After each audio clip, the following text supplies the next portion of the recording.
الحمد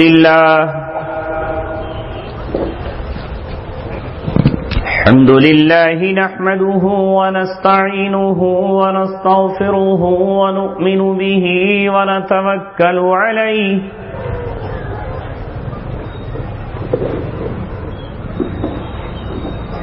ونعوذ بالله من شرور أنفسنا ومن سيئات أعمالنا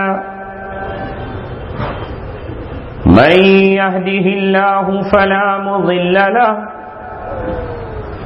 ومن يضلله فلا هادي له ونشهد أن لا إله إلا الله وحده لا شريك له ونشهد أن سيدنا محمدا عبده ورسوله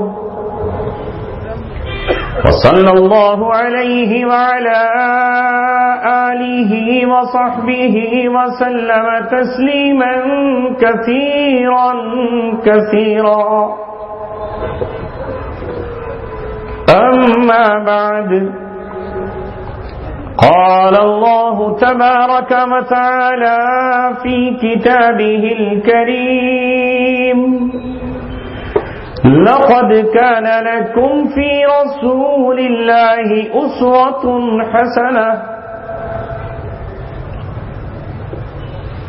وقال رسول الله صلى الله عليه وسلم تركت فيكم أمرين لن تضلوا ما تمسكتم بهما صدق الله العلي العظيم وصدق رسوله النبي الكريم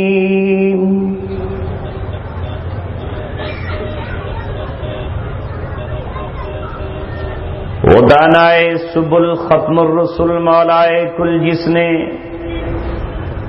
غبار راہ کو بخشا فروغ وادی سینہ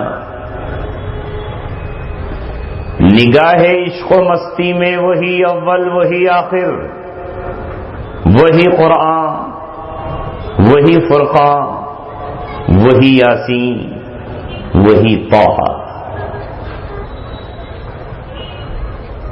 محترم حضرات، اس مقام پر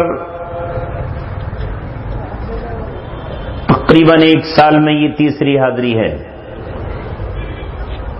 پہلی مرتبہ وحدت امت رسول کے عنوان پر ملت کو ایک کرنے کے لیے ہم سب جمع ہوئے تھے، اور پھر فلسطین کی گلیوں میں جو معصوم بچوں کا قتل عام ہو رہا تھا اور دنیا کی ظالم طاقتیں خاموش تماشائی بنی ہوئی تھیں، اس وقت آپ کی غیرت کو للکارنے کے لیے اور اسرائیلی پروڈکٹ کا بائیکاٹ کرنے کے لیے جو مہم شروع ہوئی تھی اس کے تعلق سے حاضری ہوئی، اور آج تیسری مرتبہ آپ صلی اللہ علیہ وسلم کی زندگی،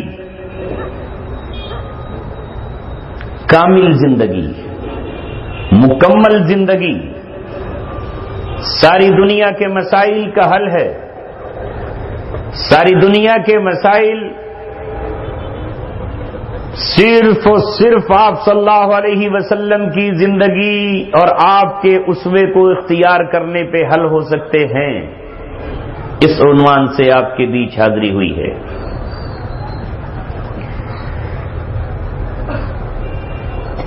کل بھی رسول اللہ صلی اللہ علیہ وسلم کے مخالف موجود تھے اور آج بھی ہیں۔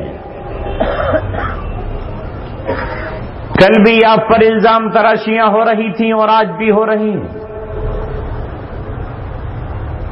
صرف چہرے بدلے ہیں، نام بدلے ہیں، شہر بدلے ہیں، فکر اور سوچ نہیں بدلی ہے۔ اگر کل ابو لہب اپنے ہاتھ میں پتھر لے کر آپ کی طرف پھینک رہا تھا، تو آج بھی ابو لہب اور اس جیسی ذہنیت رکھنے والے فرانس ہو یا ڈینمارک، امریکہ ہو یا ہندوستان پائے جاتے ہیں اور موجود ہیں۔ کل بھی آپ کی شان میں گستاخی کرنے والا کعب بن اشرف مدینہ کے باہر آپ کے خلاف اشعار لکھ رہا تھا، تو آج بھی شارلی ہیبڈو نام کی میگزین محمد صلی اللہ علیہ وسلم کے کارٹون بنا کر پوری کائنات کا دل دکھا رہی ہے۔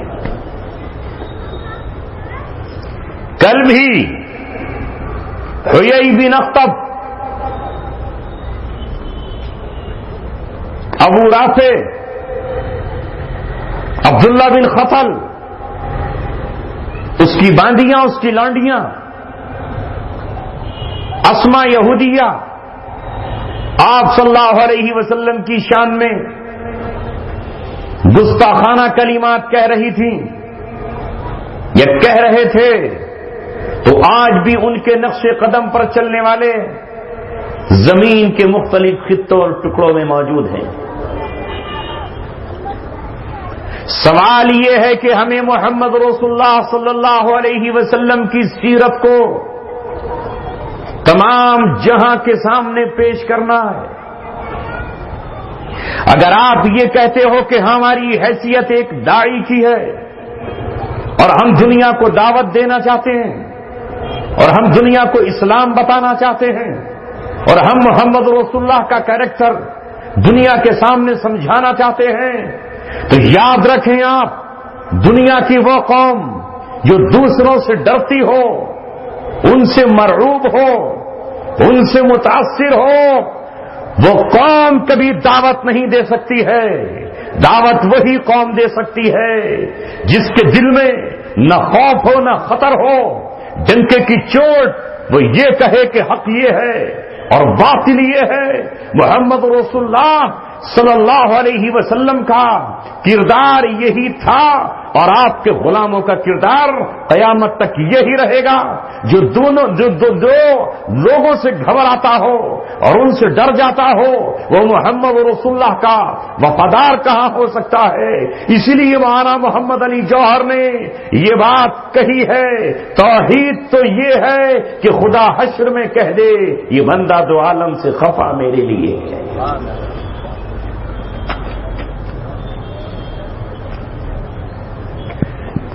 آپ صلی اللہ علیہ وسلم کی لائف اور جیونی اور آپ کی سیرت طیبہ قرآن کے ایک ایک پارے میں موجود ہے۔ میرے نبی محمد صلی اللہ علیہ وسلم کی زندگی کے کئی دور ہیں۔ 40 سال کا وہ زمانہ ہے جو نبوت سے پہلے کا دور ہے، 13 سال وہ ہیں جو مکہ کی گلیوں میں گزرے ہیں، اور 10 سال وہ ہیں جو ہجرت کے بعد مدینہ میں آپ نے بتائے ہیں۔ اس لیے آپ پر اترنے والی کتاب اس کی صورتیں 114 ہیں۔ ان 114 صورتوں میں بعض وہ ہیں جنہیں مکی کہا جاتا ہے اور بعض وہ ہیں جنہیں مدنی کہا جاتا ہے۔ مکی وہ ہیں جو ہجرت سے پہلے اتری ہیں اور مدنی وہ ہیں جو ہجرت کے بعد اتری ہیں۔ اس لیے محمد رسول اللہ کی جب ہم نعت اور آپ کی شان بیان کرتے ہیں تو ہم آپ کو مکی بھی کہتے ہیں اور مدنی بھی کہتے ہیں۔ لہذا محمد رسول اللہ کی زندگی مکی بھی ہے اور مدنی بھی ہے۔ آپ صلی اللہ علیہ وسلم کی زندگی میں صلح حدیبیہ بھی ہے تو فتح خیبر بھی ہے۔ محمد رسول اللہ صلی اللہ علیہ وسلم کی زندگی میں غزوہ بنو قینقاع بھی ہے تو غزوہ بدر بھی ہے، غزوہ احد بھی ہے تو غزوہ احزاب بھی ہے، غزوہ بنو نذیر بھی ہے تو غزوہ بنو قریظہ بھی ہے۔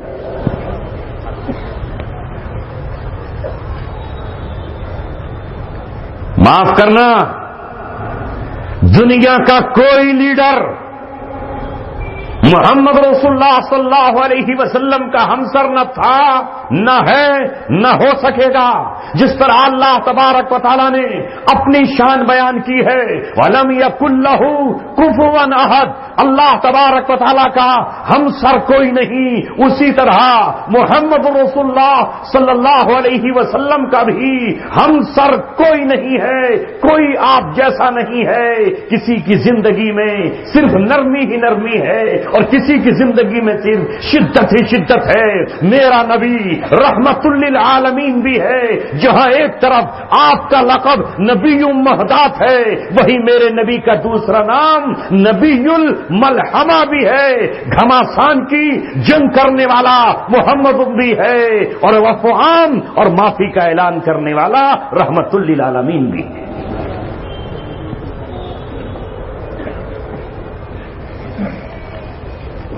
اے مسلمانوں، ڈنکے کی چوٹ کہو کہ ہم مسلمان ہیں۔ اسلام صلح کی طرف ہاتھ بڑھانے والوں کے لیے وَإِن جَنَحُوا لِلسَّلْمِ فَاجْنَحْ لَهَا، جو صلح کے لیے ہاتھ بڑھائیں تو پیغام صلح قبول کرنے کی بھی دعوت اور اجازت دیتا ہے، اور وہ سر پھرے جو صلح کی زبان نہ سمجھتے ہوں، جو صلح کے پھولوں کو اپنے پیروں سے رون ڈالیں، تو پھر قرآن ان کی گرفتاری کے وارنٹ بھی جاری کرتا ہے، انہیں گرفتار بھی کیا جاتا ہے، ان سے فدیہ بھی لیا جاتا ہے، اور انہیں بدر کے میدان میں دشمنوں کی طرح قتل کر کے بدر کے کنویں میں بھی ڈالا جاتا ہے۔ اگر آج دنیا محمد رسول اللہ صلی اللہ علیہ وسلم کے مکمل اسوے پر چلے تو دنیا کو کامیابی مل سکتی ہے۔ اسی لیے قرآن کریم نے کہا لَقَدْ كَانَ لَكُمْ فِي رَسُولِ اللَّهِ أُسْوَةٌ حَسَنَةٌ۔ ہم چونکہ آج اتنے گھبرا گئے ہیں، اتنے ڈر گئے ہیں، اتنے خوف زدہ ہیں، اتنے خوف زدہ ہیں کہ اگر ہم نے نبی پاک صلی اللہ علیہ وسلم کے غزوات کا تذکرہ کر دیا تو ہم پر دہشت گردی کا الزام لگ جائے گا، اگر ہم نے بنو قریظہ کا ذکر کر دیا تو ہم پر قتل و قتال کا الزام لگ جائے گا، امریکہ جاپان پہ بم گرائے کوئی اسے دہشت گرد نہ کہے، ہیروشیما کو صفحہ ہستی سے مٹا دے اسے دہشت گرد نہ کہا جائے، وہ ناگا ساکی کو آن کی آن میں دھول کی طرح اڑا دے اسے دہشت گرد نہ کہا جائے، وہ 13 سال تک افغانستان کی پہاڑیوں کو سرما بنا دے، وہاں کے بچوں کے ٹکڑے فضا میں اڑا دے اسے دہشت گرد نہ کہا جائے، وہ 14 سال تک عراق میں خون کی ندیاں بہاتا رہے، مساجد ڈھاتا رہے، خانقاہوں کو توڑ ڈالے، گھروں کو اجاڑ دے، شہر اور آبادیوں کو برباد کر دے، اسے کوئی دہشت گرد نہ کہے، اس کے ماتھے پر کوئی الزام نہ لگے، وہ ڈنکے کی چوٹ یہ کرتا رہے اور محمد رسول اللہ کے غلام سر چھپاتے پھرتے رہیں اور یہی کہیں کہ محمد رسول اللہ کی زندگی میں صرف دعوت کا پہلو ہے۔ ہاں یقیناً دعوت کا پہلو ہے، لیکن دعوت کا پہلو مکہ مکرمہ میں ہے، مدینہ منورہ میں محمد رسول اللہ صلی اللہ علیہ وسلم کا انداز بدل گیا ہے۔ مجھے آپ بتاتے کیوں نہیں کہ اگر پوری زندگی محمد رسول اللہ نے معاف کیا ہے، کوڑا ڈالنے والی بڑھیا کو معاف کر دیا، طائف کی گلیوں میں پتھر مارنے والوں کو معاف کر دیا، تو پھر بدر کے میدان میں ابو جہل کو معاف کیوں نہ کیا، عتبہ کو معاف کیوں نہ کیا، شیبہ کو معاف کیوں نہ کیا، ابی بن خلف کو معاف کیوں نہ کیا، امیہ بن خلف کو معاف کیوں نہ کیا؟ یہ 70 کیوں کنویں میں پڑے ہوئے تھے اور کنویں کی من پر کھڑے ہو کر دو عالم کا تاجدار یہ کہہ رہا تھا قد وجدنا ما وعدنا ربنا حقا هل وجدتم ما وعد ربكم حقا. یہ بھی 70 کیوں گرفتار کیے جا رہے تھے اور ان کی مشقیں باندھ کر انہیں مسجد نبوی میں کیوں لایا جا رہا تھا؟ وہ 13 سال تک فاعفو واصفحوا حتی یاتی اللہ بامری پر جب عمل کر رہا تھا تب بھی رحمت للعالمین تھا. جب مسجد نبوی میں 68 کو گرفتار کر رہا تھا تب بھی رحمت للعالمین تھا. اور جب ان مردہ لاشوں کو بدر کے کنویں میں ڈال رہا تھا تب بھی رحمت للعالمین تھا.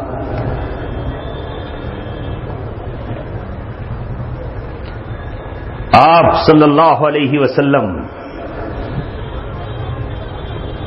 برابری کا قانون لے کر آئے ہیں. یہ بتاؤ دنیا کو صرف اور صرف اسلام ہے جو عدل کی بات کرتا ہے، اور عدل کے معنی ہے انصاف. وہ صرف اور صرف اسلام ہے جس میں اللہ تبارک و تعالیٰ نے کتاب اتاری ہے اور لوہا اتارا ہے. ارے قرآن میں سورہ حدید ہے یا نہیں؟ حدید کے معنی کیا ہے؟ موم. موم ہے نا حدید کے معنی. یہ لوہا. کیا کہا ابن تیمیہ نے؟ کیوں اتاری اللہ تبارک و تعالیٰ نے کتاب؟ کتاب یہدی، کتاب رہنمائی کرے، وسیف ینصر، اور تلوار لوہا مدد کرے. جب تک لوہا نہ ہو تب تک انصاف کیسے مل سکتا ہے؟ بھلا بتاؤ، ایک شخص قتل کر کے آیا ہے، یہ قاتل ہے. اگر اس قاتل کی گردن پر لوہا نہ لگایا جائے، اگر اس کا سر قلم نہ کیا جائے تو کیا مقتول کو انصاف مل سکتا ہے؟ کیا مقتول کے وارثوں کو انصاف مل سکتا ہے؟ نہیں مل سکتا ہے. یہی تو ظلم و زیادتی ہے. اس لیے اللہ تبارک و تعالیٰ نے کہا ہم نے آسمان سے لوہا بھی اتارا ہے اور ہم نے آسمان سے کتاب بھی اتاری ہے. کتاب یہدی وسیف ینصر، تلوار مدد کرے گی اس کتاب کی. اللہ تبارک و تعالیٰ کی زمین پہ عدل قائم ہوگا.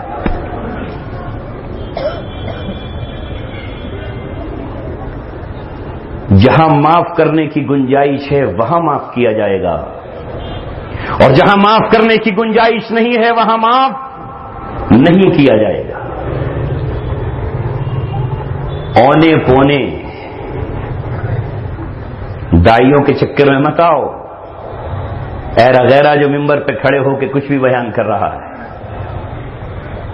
کچھ بھی کہہ رہا ہے، اور آپ نے اسے سمجھ لیا کہ یہی اسلامی تعلیمات ہیں. آج بیٹھے ہو تو تسلی سے سمجھو اور سنو. تم کیوں شرماتے ہو؟ تمہارے ملک میں رہنے والے تمہارے برادران وطن تو نہیں شرماتے؟ کیا کبھی سکھ قوم کو آپ نے پشچاتا کرتے ہوئے، پشیمان ہوتے ہوئے دیکھا ہے؟ کیا وہ یہ کہتے ہیں کہ گرو گوبند سنگھ نے تلوار نہیں چلائی؟ ارے وہ تو تلوار لے کر پورے ہندوستان میں گھوم رہے ہیں، انہیں کوئی آتنکوادی نہیں کہتا. تمہیں یہی ڈر ہے کہ اگر تقریر بھی رسول اللہ صلی اللہ علیہ وسلم کی مدنی والی کر دی تو پتہ نہیں کیا ہو جائے. اس ملک میں رہنے والے لوگ دشہرے کی شکل میں راون کے قتل کی پوری داستان ہر سال سناتے ہیں. سیتا کا اپمان کرنے والا راون، اس کی پوری لنکا کو لے کر رام نے جلا دیا. ہمارا نبی وہ ہے جس نے جلایا نہیں، بلکہ جس نے جلانے کی سزا کو بھی منع کیا. وہ چاہتا تو مکہ میں پورے مکہ کو آگ لگا دیتا، جلا دیتا، نہیں جلایا. رحمت للعالمین ہے، رحمت للعالمین ہے. انہیں کوئی شرمندگی نہیں دشہرا منانے میں. آپ کو شرمندگی ہوتی ہے کہ نہیں؟ آپ کون سی باتیں کر رہے ہیں؟ میں ابھی نبی پاک صلی اللہ علیہ وسلم کی ناموس کے سلسلے میں کرناٹک میں ایک تقریر کر کے آیا. جسے دیکھنا ہو میری ویب سائٹ پر دیکھ سکتا ہے. گستاخ رسول کی سزا قرآن و سنت میں کیا ہے اسے بتاؤ اس لیے کہ اللہ تبارک و تعالیٰ کو میرے اور آپ کے قانون کی ضرورت نہیں ہے. 1450 برس پہلے اللہ تبارک و تعالیٰ نے قانون بنا دیا ہے. یہ قرآن تعویذ اور گنڈے کرنے والی کتاب نہیں ہے کہ اسے اپنے بازوؤں پر باندھے پھرو اور اپنے گلے میں لٹکائے پھرو، بلکہ جب قرآن آیا تو یہ اللہ تبارک و تعالیٰ کی کتاب ہے. یہ اللہ کا دیا ہوا نوشتہ ہے. جب یہ کتاب ایک بچے کے دودھ پینے کے قانون بیان کر رہی ہے کہ ایک ماں اپنے بچے کو کتنا دودھ پلائے گی، جب یہ کتاب ایک عورت سے یہ کہہ رہی ہے کہ تیرے شوہر کا انتقال ہو جائے تو تجھے کتنے دن غم کرنا ہے، جب یہ کتاب یہ بتا رہی ہے کہ تجھے طلاق ہو جائے تو تجھے کتنے دن سوگ کرنا ہے، جب یہ کتاب یہ بتا رہی ہے، جب یہ بتا رہی ہے کہ یہ بتا رہی ہے کہ شراب حرام ہے اور ناجائز ہے، تو کیا یہ کتاب اللہ تبارک و تعالیٰ کی اور اللہ تبارک و تعالیٰ یہ نہیں بتائے گا کہ محمد رسول اللہ صلی اللہ علیہ وسلم کی شان میں گستاخی کرنے والے کی سزا کیا ہے؟ آپ سوچتے ہیں وہ طے کریں گے وینکٹ چلیا؟ وہ یہ طے کریں گے، وہ طے کرے گا آج کا میڈیا، وہ طے کرے گا شارلی ہیبدو میگزین، وہ طے کرے گا سلمان رشدی، وہ طے کرے گی تسلیمہ نسرین، وہ طے کرے گا راجپال، وہ طے کرے گا شردانند. اللہ تبارک و تعالیٰ نے 1450 سال پہلے اپنے نبی کی ناموس کا قانون بنا دیا ہے. کوئی تبدیل نہیں کر سکتا، کوئی انگلی نہیں رکھ سکتا. جو قانون بن گیا ہے. مسلمانوں پہلے تم سنو، خود مسلمان ہو جاؤ. کہیں ایسا نہ ہو کہ تم نادانی کی وجہ سے، لا علمی کی وجہ سے، کم فہمی کی وجہ سے بجائے محمد رسول اللہ کی غلامی کے آپ کی غلامی سے باہر نکل جاؤ.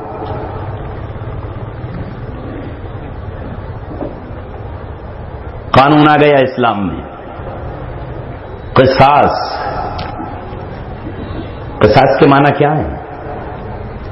برابری. قصاص کے معنی برابری کے ہیں. سنیں سارا زمانہ سنیں، اسلام میرا نبی پیغمبر جس شریعت کو لے کر آیا ہے، جن اصول و دستور کو لے کر آیا ہے، وہاں حکم برابری کا ہے. کتب علیکم القصاص فی القتلى. جو لوگ قتل کر دیے گئے ہیں ان کے سلسلے میں محمد رسول اللہ برابری کا قانون لے کر آئے ہیں. الحر بالحر، آزاد کے بدلے میں آزاد. والعبد بالعبد، غلام کے بدلے میں غلام. والانثى بالانثى، عورت کے بدلے میں عورت. والجروح قصاص، اور زخموں کی بھی برابری. زخموں کی بھی برابری. یہ ہے اگر برابری نہ ہو تو پھر انصاف کہاں؟ جو چاہے قتل کرے. یہ کس دور میں محمد رسول اللہ نے اپنا نظام پیش کیا ہے؟ ایسا ہی دور تھا سیم جسے آج کا دور ہے. طاقت والوں کا قانون چلتا تھا.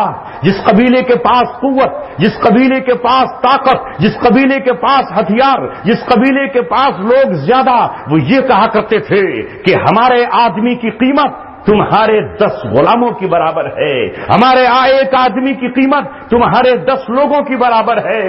اور تمہارے اور وہ یہ طاقتور قبیلہ یہ کہتا تھا کہ اگر ہم تمہارا کوئی آدمی قتل کریں تو تمہارے آدمی کی قیمت ہمارے غلام کی برابر ہے یا ہماری باندی کی برابر ہے. نتیجہ یہ ہوتا کہ ان کا اگر طاقت والوں کا ایک قتل ہو جاتا تو اس کے بدلے میں 10 قتل کیا کرتے تھے.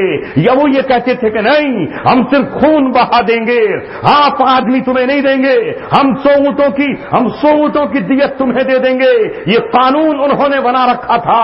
اس قانون کو اپنے پیروں کے نیچے مسلنے کے لیے، اسے دنیا سے ختم کرنے کے لیے عبداللہ کا راج دلارا کائنات کے دلوں کا ٹھنڈک مظلوموں کا سہارا بن کر آیا اور اس نے آگے بڑھ کر کہا، اے عورت میں تیرے ساتھ کھڑا ہوں، اے غلام میں تیرے ساتھ کھڑا ہوں، اے کمزوروں میں تیرے ساتھ کھڑا ہوں. ہوں، اے مظلوموں میں تمہارے ساتھ کھڑا ہوں۔ آج کے بعد زمین پر جو عدالت بٹھائی جائے گی، اگر قتل کرنے والا آزاد ہے تو اور اس نے آزاد کو قتل کیا ہے تو آزاد کو قتل کیا جائے گا، قتل کرنے والی عورت ہے تو اس عورت کو قتل کیا جائے گا، قتل کرنے والا اگر باندی ہے تو باندی کو قتل کیا جائے گا، اگر قتل کرنے والا غلام ہے تو غلام کو قتل کیا جائے گا، اگر قتل نہیں کیا ہے ان النفس بالنفس والعین بالعین، کسی نے آنکھ پھوڑی ہے تو آنکھ کے بدلے میں آنکھ، والاذن بالاذن، کان کے بدلے میں کان، والانف بالانف، ناک کے بدلے میں ناک، والسن بالسن، یہاں تک کہ دانت کے بدلے میں دانت، والجروح قصاص، اگر اس نے زخم لگایا ہے تو انصاف کے طور پر اسے بھی زخم لگایا۔ اگر ایسا نہ ہو تو پھر انصاف کہاں ہوا؟ اگر ہر حال میں معاف کرنا ہو تو انصاف کہاں ہوا؟ مگر ہاں، اس قصاص کے سلسلے میں مقتول کے وارثوں کو یہ حق دے دیا گیا کہ وہ چاہیں تو اپنا حق معاف کر دیں۔ فمن عفی لہ من اخیہ فاتباع بالمعروف واداء الیہ باحسان، اگر وارث چاہیں تو بدلہ نہ لیں، معاف کر دیں، چھوڑ دیں۔ اگر وارث چاہیں تو بدلے میں خون بہا دیت لے لیں، درہم لے لیں، دینار لے لیں یا اونٹ لے لیں۔ اگر کوئی زخم لگنے والا یہ چاہے کہ میں اپنا زخم معاف کر دوں تو معافی کا قانون ہی بنا دیا گیا۔ لیکن اگر کسی کا بھائی یہ کہے کہ میرا بھائی مجھے اپنی جسم جان سے پیارا تھا، جس نے میرے بھائی کا جان بوجھ کے قتل کیا ہے، میں اس کے قتل سے کم پہ راضی نہیں ہوں گا، تو اسلامی عدالت کسی کی سفارش نہیں مانے گی، نہ پریزیڈنٹ کا حکم مانے گی، نہ صدر، نہ کسی کا حکم مانا جائے گا، بلکہ اسے قصاصاً قتل کیا جائے گا۔ یہی تو ہے اسلام کی خوبی، یہی تو ہے اسلام کا انصاف، یہی تو ہے اس کی برتری، یہی ہے محمد رسول اللہ کا اسوہ۔ اسی کی بنیاد پر تو دنیا نے پھر اسلام کی چھاؤں میں اور اسلام کے دامن میں قدم رکھا، اور قدم رکھ کر یہ کہا کہ ہم تو تنگیوں میں ہیں، ہم تو گھٹن میں ہیں، ہمیں کوئی انصاف دلانے والا نہیں ہے۔ یہی وہ انصاف کی کرنیں تھیں، یہی وہ انصاف کا سورج تھا جو مکہ میں چمکا، مدینہ میں روشن ہوا اور چار دانگے عالم میں پھیل گیا۔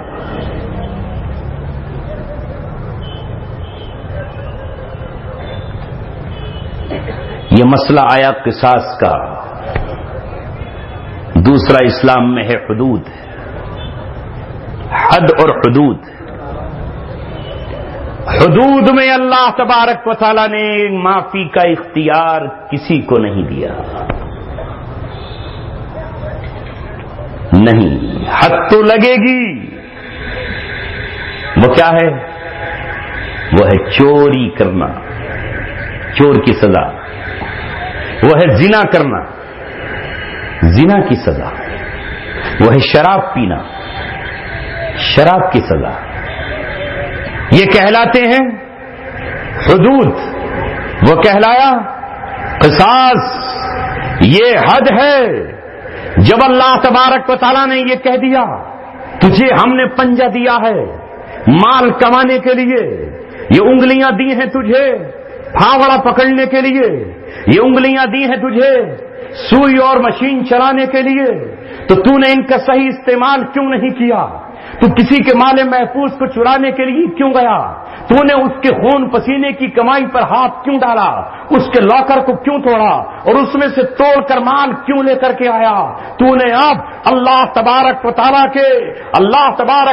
کی دی ہوئی نعمت کی ناشکری کی ہے، لہذا یہ حق نہیں بنتا کہ تیرا یہ ہاتھ تیرے جسم سے لگا رہے، لہذا نظام اسلامی اس ہاتھ کو تیرے سے جدا کر۔ یہاں وقت نہیں ہے ان شرائط کے بیان کرنے کا کہ ایک دم ہاتھ نہیں کٹے گا، اس کی شرائط ہے۔ وہ مال کتنا ہونا چاہیے، وہ مال محفوظ ہونا چاہیے، اس کی بہت ساری شرائط ہیں۔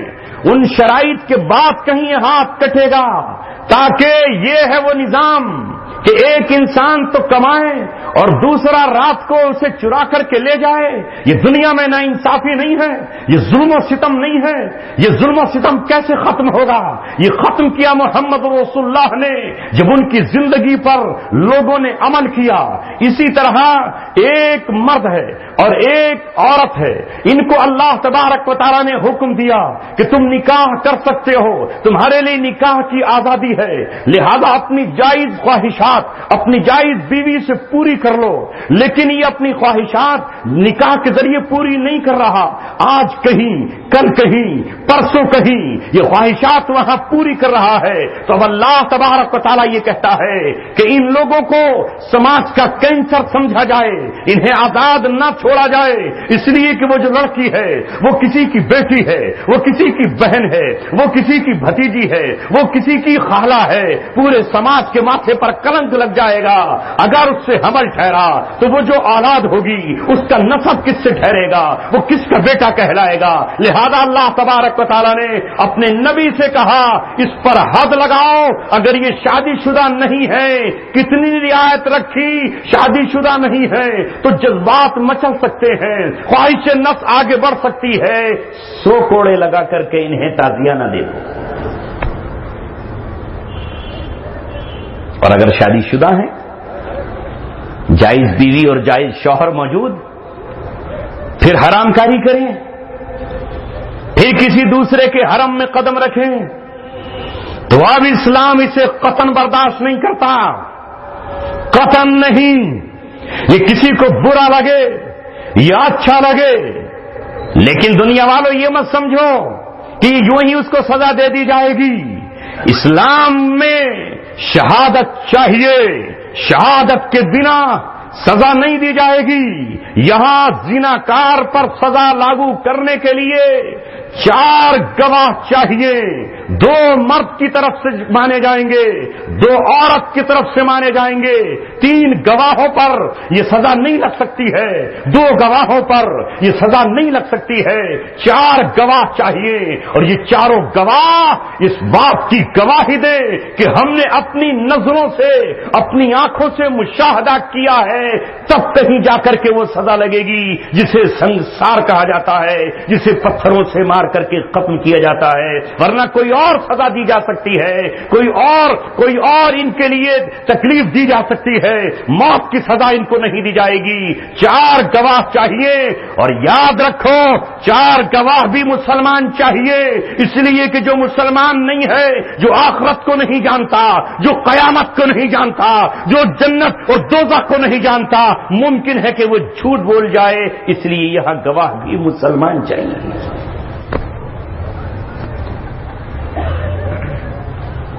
دوستوں اور عزیزوں اور ساتھیوں،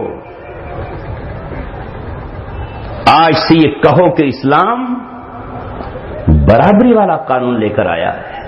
ہم نے تو نہ جانے کہاں کہاں جہاں بیٹھے، جس منبر، جس محراب، جس خطبے پر کہنا شروع کر دیا کہ اسلام تو صرف عفو درگزر کے لیے آیا، اسلام صرف اور صرف معاف کرنے کے لیے آیا، یعنی اس میں اس انصاف ہے ہی نہیں، ایک روتا رہے اور اس میں انصاف نہ ہو تو پھر عمر ابن خطاب رضی اللہ تعالیٰ نے اس گورنر کے بیٹے کی کمر سے کپڑا اٹھوا کر کوڑا کیوں لگوایا؟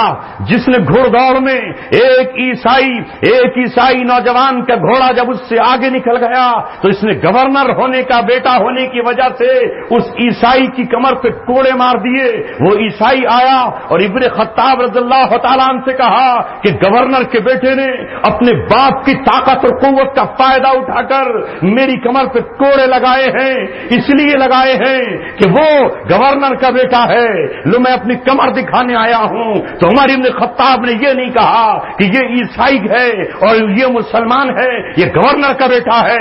گورنر کا بیٹا طلب کر لیا گیا اور طلب کرنے کے بعد اس سے پوچھا کہ تمہیں کس نے حق دیا ہے، کس نے تمہیں حق دیا ہے کہ گورنر ہونے کی وجہ بات کی وجہ سے تم اس عیسائی کی کمر پہ کوڑے لگاؤ؟ اٹھا اپنی کمر سے کرتا اٹھا اور عیسائی کے ہاتھ میں کوڑا دیا اور کہا اتنی طاقت سے کوڑا مار جتنی طاقت سے تیری کمر پہ کوڑا لگایا تھا۔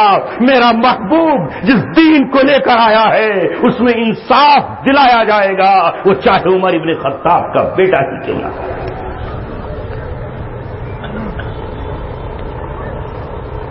افو درگزر کی جگہ افو درگزر، اور جہاں قانون اسٹرک ہے وہاں کوئی انگلی رکھنے کی اجازت نہیں ہے۔ جب قبیلہ مخزوم کی ایک عورت نے چوری کر لی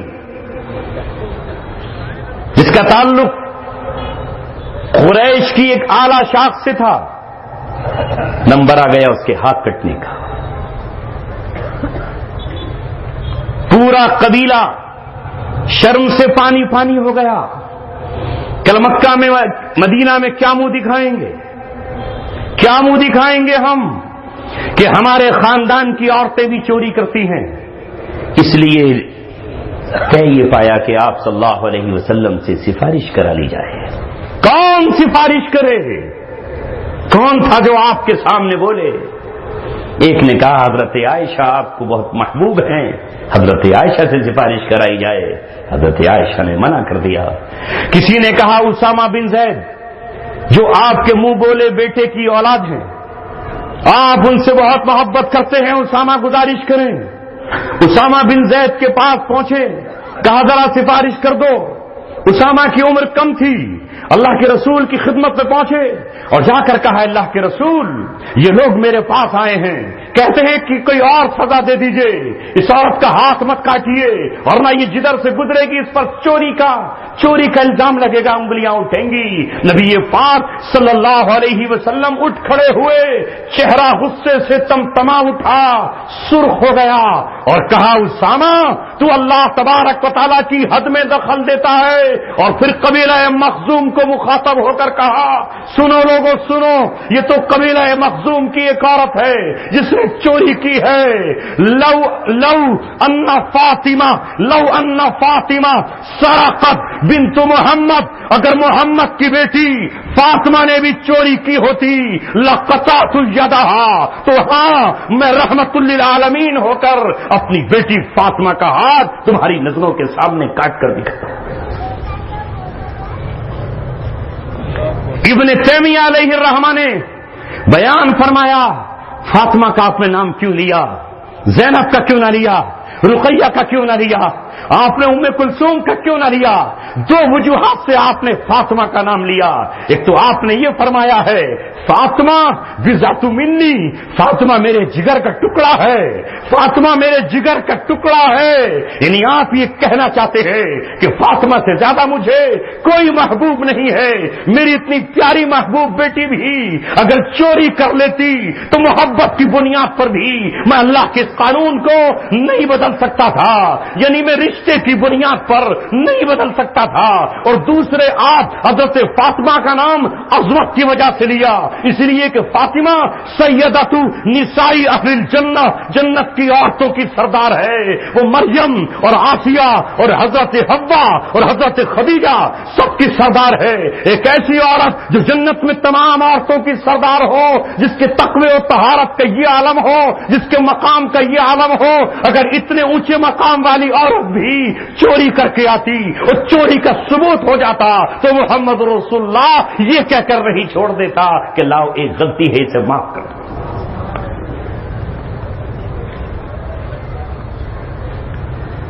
اب مسلمانوں اپنے بارے میں سوچو، یہ سزائیں اگر آج مسلمانوں کا کوئی گروہ، امت مسلمہ کا کوئی لشکر محمد رسول اللہ کے شیدائی سرور کائنات صلی اللہ علیہ وسلم سے محبت کرنے والے زمین کے کسی ایک ٹکڑے پر یا کسی ایک خطے پر ان سزاؤں کو، ان حدود و قصاص کو، اس قرآنی نظام کو نافذ کر دیں تو ذرا پوچھو اپنے دل سے تم انہیں کیا کہو گے؟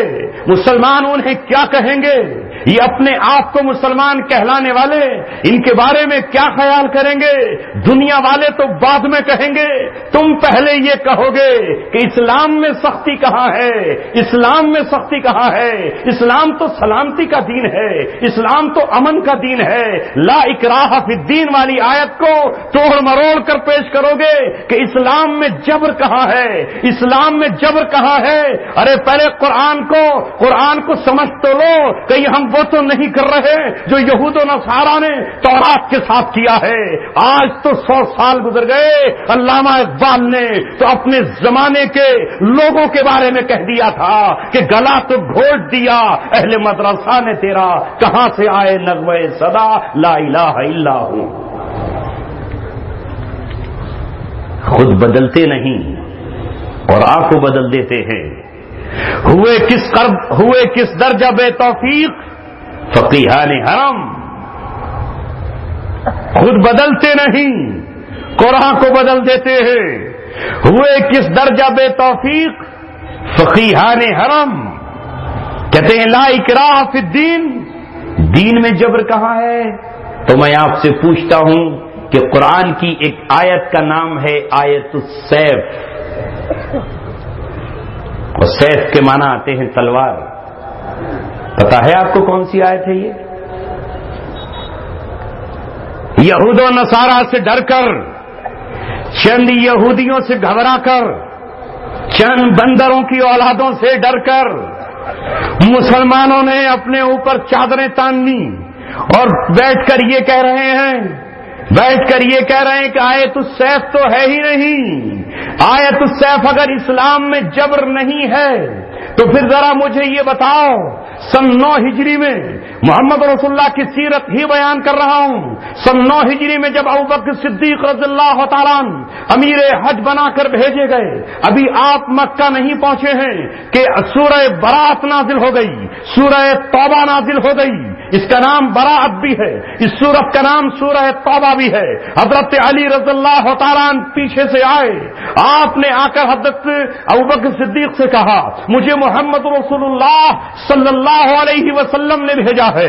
ابوبکر صدیق نے پوچھا ہے علی کیا مجھے معزول کر دیا گیا ہے اور تم امیر حج بنائے گئے ہو؟ کہا نہیں، امیر حج تو آپ کی ہیں، مجھے اعلان کرنے کے لیے محمد رسول اللہ نے بھیجا ہے کہ جب تمام قبائل عرب کے جمع ہوں تو میں وہاں کھڑے ہو کر کے اعلان کروں، اور سورہ توبہ کی جو آیتیں نازل ہوئی ہیں وہ آیتیں میں ان کو پڑھ کر کے سناؤں۔ لہذا مینا کے میدان میں حضرت علی رضی اللہ تعالیٰ نے جو اعلان کیے ہیں وہ آج بھی قرآن کی تفسیر میں موجود ہیں۔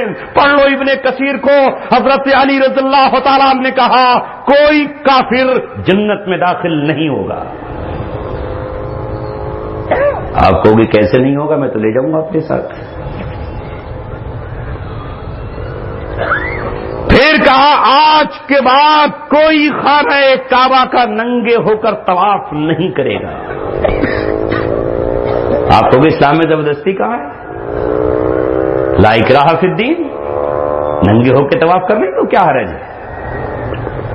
اعلان کیا آج کے بعد کوئی ننگے ہو کر طواف نہیں کرے گا، اور پھر اعلان کیا آج کے بعد کوئی مشرک، کوئی کافر خانہ کعبہ ہی نہیں حدود حرم میں داخل نہیں ہوگا۔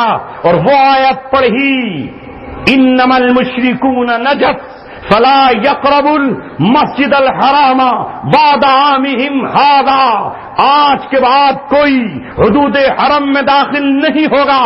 اور اس کے بعد اعلان کیا کہ اب تک جن لوگوں سے ہمارا معاہدہ انلمٹ تھا، یعنی کوئی مقرر مدت نہیں تھی، ان سے معاہدہ ختم کر دیا۔ جن سے معاہدہ نہیں تھا ان سے اب کوئی معاہدہ نہیں کیا جائے گا۔ جن سے معاہدہ مقررہ مدت کے لیے ہے بس ان کا باقی رکھا جائے گا، اگر انہوں نے معاہدے کی خلاف ورزی نہیں کی ہے اور ہمارے دشمنوں کی مدد نہیں کی ہے۔ لہذا 4 مہینے انتظار کر لو۔ کتنے؟ صرف 4 مہینے انتظار کرو۔ 10 تاریخ کو مینا میں اعلان اعلان کیا حضرت علی رضی اللہ تعالیٰ نے، اور اس کے بعد اعلان کر دیا قرآن آیا فَإِذَا انسَلَخَ الْأَشْهُرُ الْحُرُمُ فَاقْتُلُوا الْمُشْرِكِينَ حَيْثُ وَجَدتُّمُوهُمْ۔ اب یہ جزیرہ عرب صرف اور صرف اسلام کی دھرتی ہے، مسلمانوں کی دھرتی ہے۔ 4 مہینے غور کر لو، یہ رحمت تھی محمد رسول اللہ کی، یہی تو رحمت للعالمین ہے۔ اگر آپ رحمت للعالمین نہ ہوتے تو اسی وقت تو قتال شروع کر دیتے۔ 4 مہینے کی مہلت دی گئی۔ جو جزیرہ عرب میں رہنا چاہتا ہے وہ اسلام قبول کر لے، جو نہیں رہنا چاہتا وہ جزیرہ عرب چھوڑ کر کے چلا جائے۔ یہ ہے آیت سیف، اما الاسلام و اما السیف۔ آپ ہوتے تو رسول اللہ کے سامنے کھڑے ہو جاتے اور کہتے لا اکراہ فی الدین۔ آج کا دور ہوتا تو یہی کہہ دیتے، ارے لا اکراہ فی الدین کا مطلب یہ ہے کہ جبرن کسی کو جزیرہ عرب کو چھوڑ کر، جزیرہ عرب کے لیے کوئی گنجائش نہیں ہے۔ جزیرہ عرب کو چھوڑ کر باقی دنیا میں کسی کو اسلام لانے پر مجبور نہیں کیا جائے گا۔ اس سے یہ کہا جائے گا اسلام قبول کر لے، دعوت دی جائے گی، آخرت کی بہاریں، دنیا کی نعمتیں، اسلام کی خصوصیتیں، اس کی آزادیاں اسے بتائی جائیں گی۔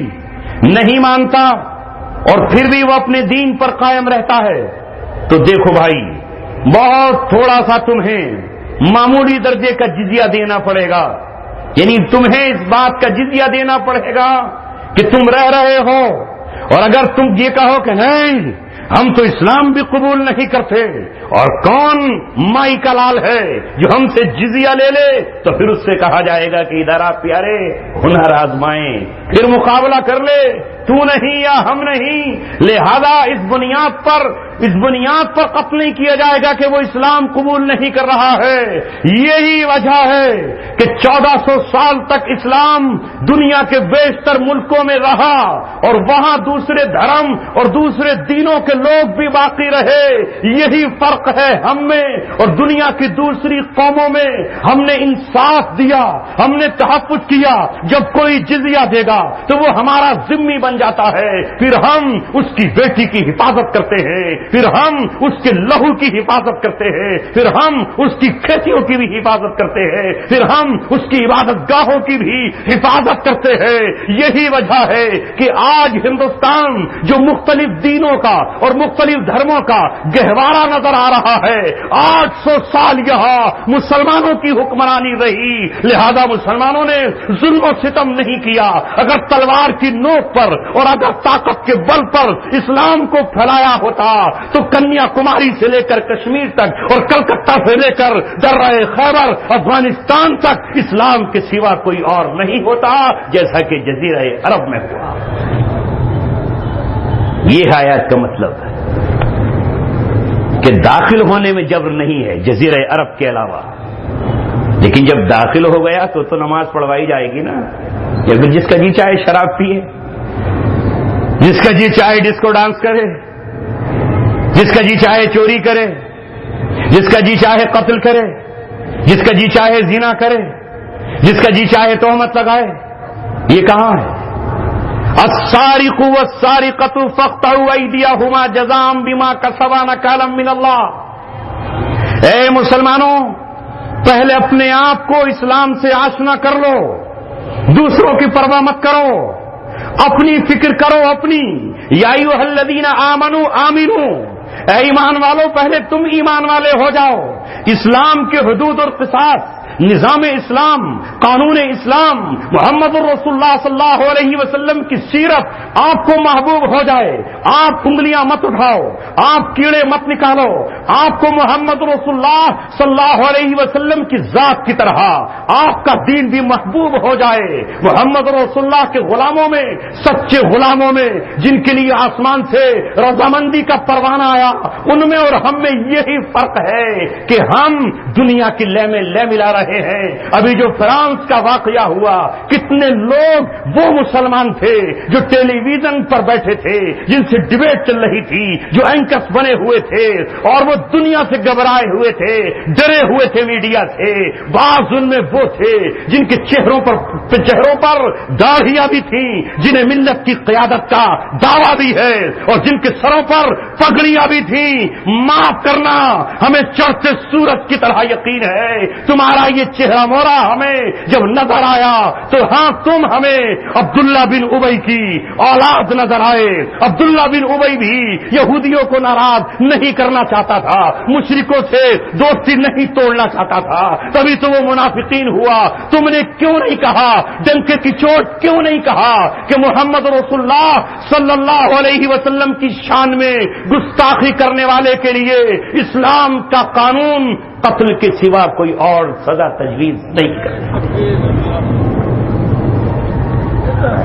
اب یہاں پر آ کے آپ کو حق کے ساتھ باطل کو گڑمٹ کیا جائے گا. اسے کہتے ہیں التباس. التباس کے معنی آتے ہیں لباس پہنانا, کیونکہ آدمی جو لباس پہن لیتا ہے تو چیز چھپ جاتی ہے. اس لیے اللہ تعالیٰ نے یہودیوں سے کہا وَلَا تَلْبِسُوا الْحَقَّ بِالْبَاطِلِ, حق کو باطل کے ساتھ گڑمٹ مت کرو, ملاؤ مت, دودھ کے ساتھ پانی مت ملاؤ. وہ معافی الگ ہے, یہ مسئلہ الگ ہے. اگر میں بیان کرنے پر چلوں تو مجھے مکمل گھنٹوں چاہیے اسی پر. شاید آج تک آپ یہی سنتے چلے آئے ہوں کہ بدر میں 70 قتل ہوئے تھے, وہ 70 گرفتار ہوئے تھے. مگر آج نوٹ کر لیجئے آپ, وہ پھر دوبارہ سے سیرت پڑھیے, 70 گرفتار تو ہوئے تھے, 68 مدینہ پہنچے تھے. 2 مدینہ پہنچنے سے پہلے ایک عبداللہ, ایک نضر بن حارث تھا, اور ایک عقبہ بن ابی معیط تھا. یہ عقبہ بن ابی معیط وہی ہے جس نے محمد رسول اللہ صلی اللہ علیہ وسلم کے چہرے پر تھوکا تھا, یعنی آپ کی توہین کی تھی. یہ وہی ہے جس نے آپ کی پیٹھ پر اوجڑی رکھی تھی جب آپ نماز کی حالت میں تھے. یہ وہی ہے جس نے آپ کے گلے میں پھندا اس کا چادر کا ڈال کر آپ کا گلا لپیٹنا چاہا تھا. محمد رسول اللہ صلی اللہ علیہ وسلم جب مقام صفرا پر آئے تو آپ کی نظر اس پر پڑھی. سرور دو عالم صلی اللہ علیہ وسلم نے حضرت علی کو اشارہ کیا اور کہا اچھا صحابہ نے اسے بھی گرفتار کر لیا, اور اسے ابو جہل کے ساتھ کنویں میں نہ ڈالا گیا. اشارہ پاتے ہی حضرت علی نے اس کا سر الگ اور دھر الگ کر دیا. گستاخی رسول کی وجہ سے, ورنہ مسئلہ ویسے جنگ کا ہوتا تو آپ اسے بھی قیدی بنا لیتے. دوسرا ہے نضر بن حارث, یہ بھی گستاخ رسول کا مرتکب تھا. اس کو بھی مدینہ سے پہلے عرق الزویہ پر آپ صلی اللہ علیہ وسلم کے حکم سے حضرت علی رضی اللہ تعالیٰ عنہ نے واصل جہنم کیا. آج تو مطلب یہ ہے کہ واصل کہو تو لوگ مجھ سے پوچھ رہے کہ یہ واصل جہنم کیا ہوتا ہے. میں نے ان کو بتایا کہ واصل کہتے ہیں پہنچنے کو, پہنچا دینے کو, جہنم میں پہنچانے. 68 قیدی تھے, ان 68 قیدیوں کا فدیہ لیا گیا. اس کے بعد پھر سنیے, کیونکہ بتانے جا رہا ہوں, ساری دنیا کو پتا چلنا چاہیے. دنیا والوں اچھی طرح سمجھ لو, محمد رسول اللہ صلی اللہ علیہ وسلم کی ذات مومنوں کے لیے, مسلمانوں کے لیے ان کی جان سے بڑھ کر ہے. النبی اولا بالمؤمنین من انفسہم, ان کی جانوں سے بڑھ کر محمد رسول اللہ صلی اللہ علیہ وسلم کی ذات ہے. اور محمد اللہ تبارک و تعالیٰ کے پیغمبر اور اللہ تبارک و تعالیٰ کے محبوب ہیں. اللہ تبارک و تعالیٰ جس کو چاہے گا اپنے محبوب کی حفاظت کے لیے مقدر کر دے گا. ابن تیمیہ نے یہ بات لکھی ہے کہ ایک دن حرم خانہ کعبہ میں ایک جن نے نبی پاک صلی اللہ علیہ وسلم کی شان میں گستاخانہ کلمات کہے, اگلے دن اس کی لاش پڑی ہوئی نظر آئی. دوسرے ایک مسلمان جن نے اس کا خاتمہ کر دیا. ایک مرتبہ آپ کا چچیرا بھائی ابو لہب کا بیٹا محمد رسول اللہ صلی اللہ علیہ وسلم کی طرف حقارت سے تھوکنے لگا. دودھ کہنے لگا، آپ کے دل سے آہ نکلی، اور اللہ کے رسول صلی اللہ علیہ وسلم نے کہا، یا اللہ سلط علیہ کلبا من کلابک، اے اللہ اپنے کسی کتے کو اس پر مسلط کر دے۔ اللہ نے اپنے محبوب کی دعا کو سن لیا، بد دعا کو سن لیا۔ ابو لہب کانپ گیا، ایک موقع پر نکلا اپنے بیٹے اور قافلے کو لے کر، اس نے کہا، لوگوں مجھے محمد کی بد دعا کا ڈر ہے، میرے بیٹے کو اس نے بد دعا دی ہے، کہیں ایسا نہ ہو کہ کوئی جانور میرے بیٹے کو پھاڑ کھائے۔ اس نے اپنے بیٹے کے چاروں طرف لوگوں کو سلا دیا، اور اس کے برابر میں گھوڑوں کو باندھ دیا، اور ان کے برابر میں اونٹوں کو باندھ دیا۔ لیکن وہ اللہ جو اپنے محبوب سے محبت کرتا ہے، جس نے یہ بات بھی گوارا نہ کی جب ایک صحابی نے یہ کہا، اخرج الینا یا محمد، اے محمد ہم آپ کے دروازے پر ہیں، آپ باہر آ جائیے، تو اللہ تبارک و تعالی نے کہا، ولا تجہر لہ بالقول کجہر بعضکم لبعض ان تحبط اعمالکم وانتم لا تشعرون۔ او گدھو سنو، میرے محمد کو محمد کہہ کے مت پکارو، اپنے بھائیوں اور بیٹوں کی طرح مت پکارو۔ تم مجھے نہیں دیکھتے کہ میں نے نوح کو یا نوح کہہ کے پکارا، میں نے شعیب کو یا شعیب کہہ کے پکارا، میں نے موسیٰ کو یا موسیٰ کہہ کے پکارا، میں نے ابراہیم کو یا ابراہیم کہہ کر پکارا۔ لیکن جب میرے اس محبوب اور اس دلارے کا نمبر آیا تو میں نے پورے قرآن میں پڑھ لو، یا احمد نہیں کہا، یا محمد نہیں کہا، میں نے جب وہ چادر اوڑھ کے لیٹا تو یا ایھا مدثر کہہ کر کہا، یا ایھا المدثر، یا ایھا المدثر، اور جب وہ کمبل اوڑھ کر لیٹا تو میں نے یا ایھا المزمل کہا۔ میں نے اپنے محبوب کو کبھی طٰہٰ کہا، کبھی یاسین کہا، کبھی فرقہ کہا، میں نے اپنے محبوب کو کبھی اس کی زلفوں کو بیان کرنا چاہا تو میں نے واللیل اذا سجا کہا، جب میں نے اس کی چہرے کی چمک کو بیان کرنا چاہا تو میں نے والضحیٰ کہا۔ ارے تم جانتے نہیں ہو میرا محبوب کون ہے، میں نے اپنے محبوب کو یا ایھا الرسول کہہ کر پکارا ہے، اور تم ہو کہ یا محمد کہتے ہو۔ وہ اللہ تبارک و تعالی جب ابوبکر صدیق اور حضرت عمر رضی اللہ تعالیٰ عنہ کی اتنی بات بھی گوارا نہ کرے کہ محبوب کی محفل میں تمہاری آواز اونچی کیوں ہوئی، آسمان سے حکم آ گیا، یا ایھا الذین آمنوا لا ترفعوا اصواتکم فوق صوت النبی، نبی کی آواز سے تمہاری آواز اونچی نہ ہو جائے، دبے لفظوں میں بولو، اونچی آواز مت کرو، محمد رسول اللہ صلی اللہ علیہ وسلم ہے، ان کا حکم اللہ تبارک و تعالیٰ کا حکم ہے، محمد رسول اللہ کی اطاعت اللہ تبارک و تعالیٰ کی اطاعت ہے، محمد رسول اللہ کی محبت اللہ تبارک و تعالیٰ کی محبت ہے، ان کی اتباع اللہ تبارک و تعالیٰ کی اتباع ہے، لہذا وہ اللہ تبارک و تعالیٰ قانون کیسے نہ بنائے۔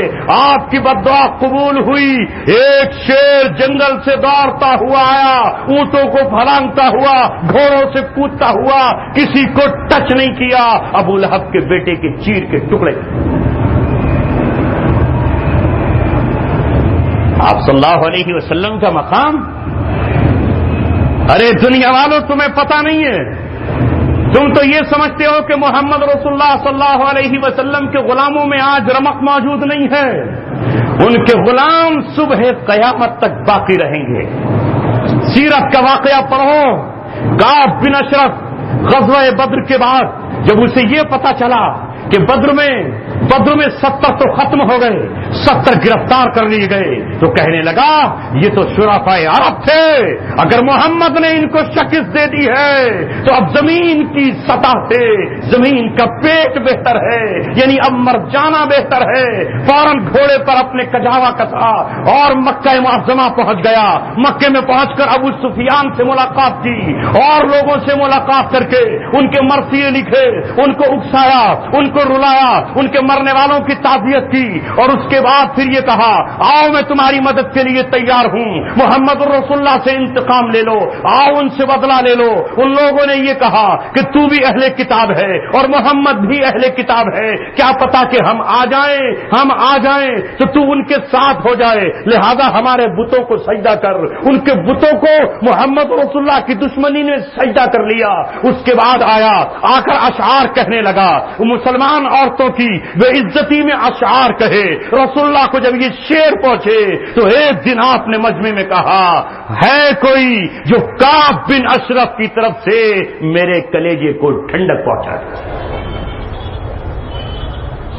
محمد بن مسلمہ اٹھے، کہا اللہ کے رسول ٹھنڈک کا مطلب یہ ہے کہ کیا میں اسے قتل کر دوں؟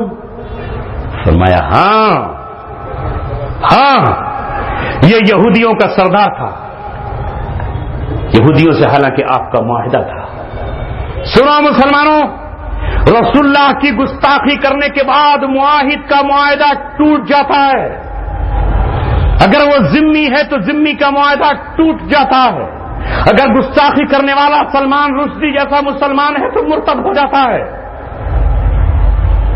اور اگر وہ اسلام میں داخل ہی نہیں ہے تو پھر تو ظاہر بات ہے کہ پھر کوئی وجہ ہی نہیں بچتی ہے۔ میں تفصیل سناؤں تو وقت لگ جائے گا۔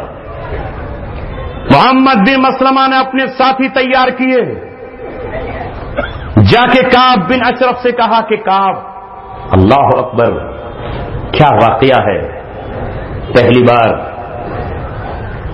سنو گے تو آپ اچنبے میں پڑ جاؤ گے۔ تو کوئی معمولی آدمی تو تھا نہیں، ان کا سردار تھا، مدینے کے باہر قلعہ بند رہتا تھا۔ محمد بن مسلمہ نے کہا اللہ کے رسول مجھے کچھ ایسی بات کہنی پڑے گی جو آپ کی شان شان نہیں ہے، مجھے آپ اجازت دیں گے؟ آپ نے فرمایا اجازت ہے۔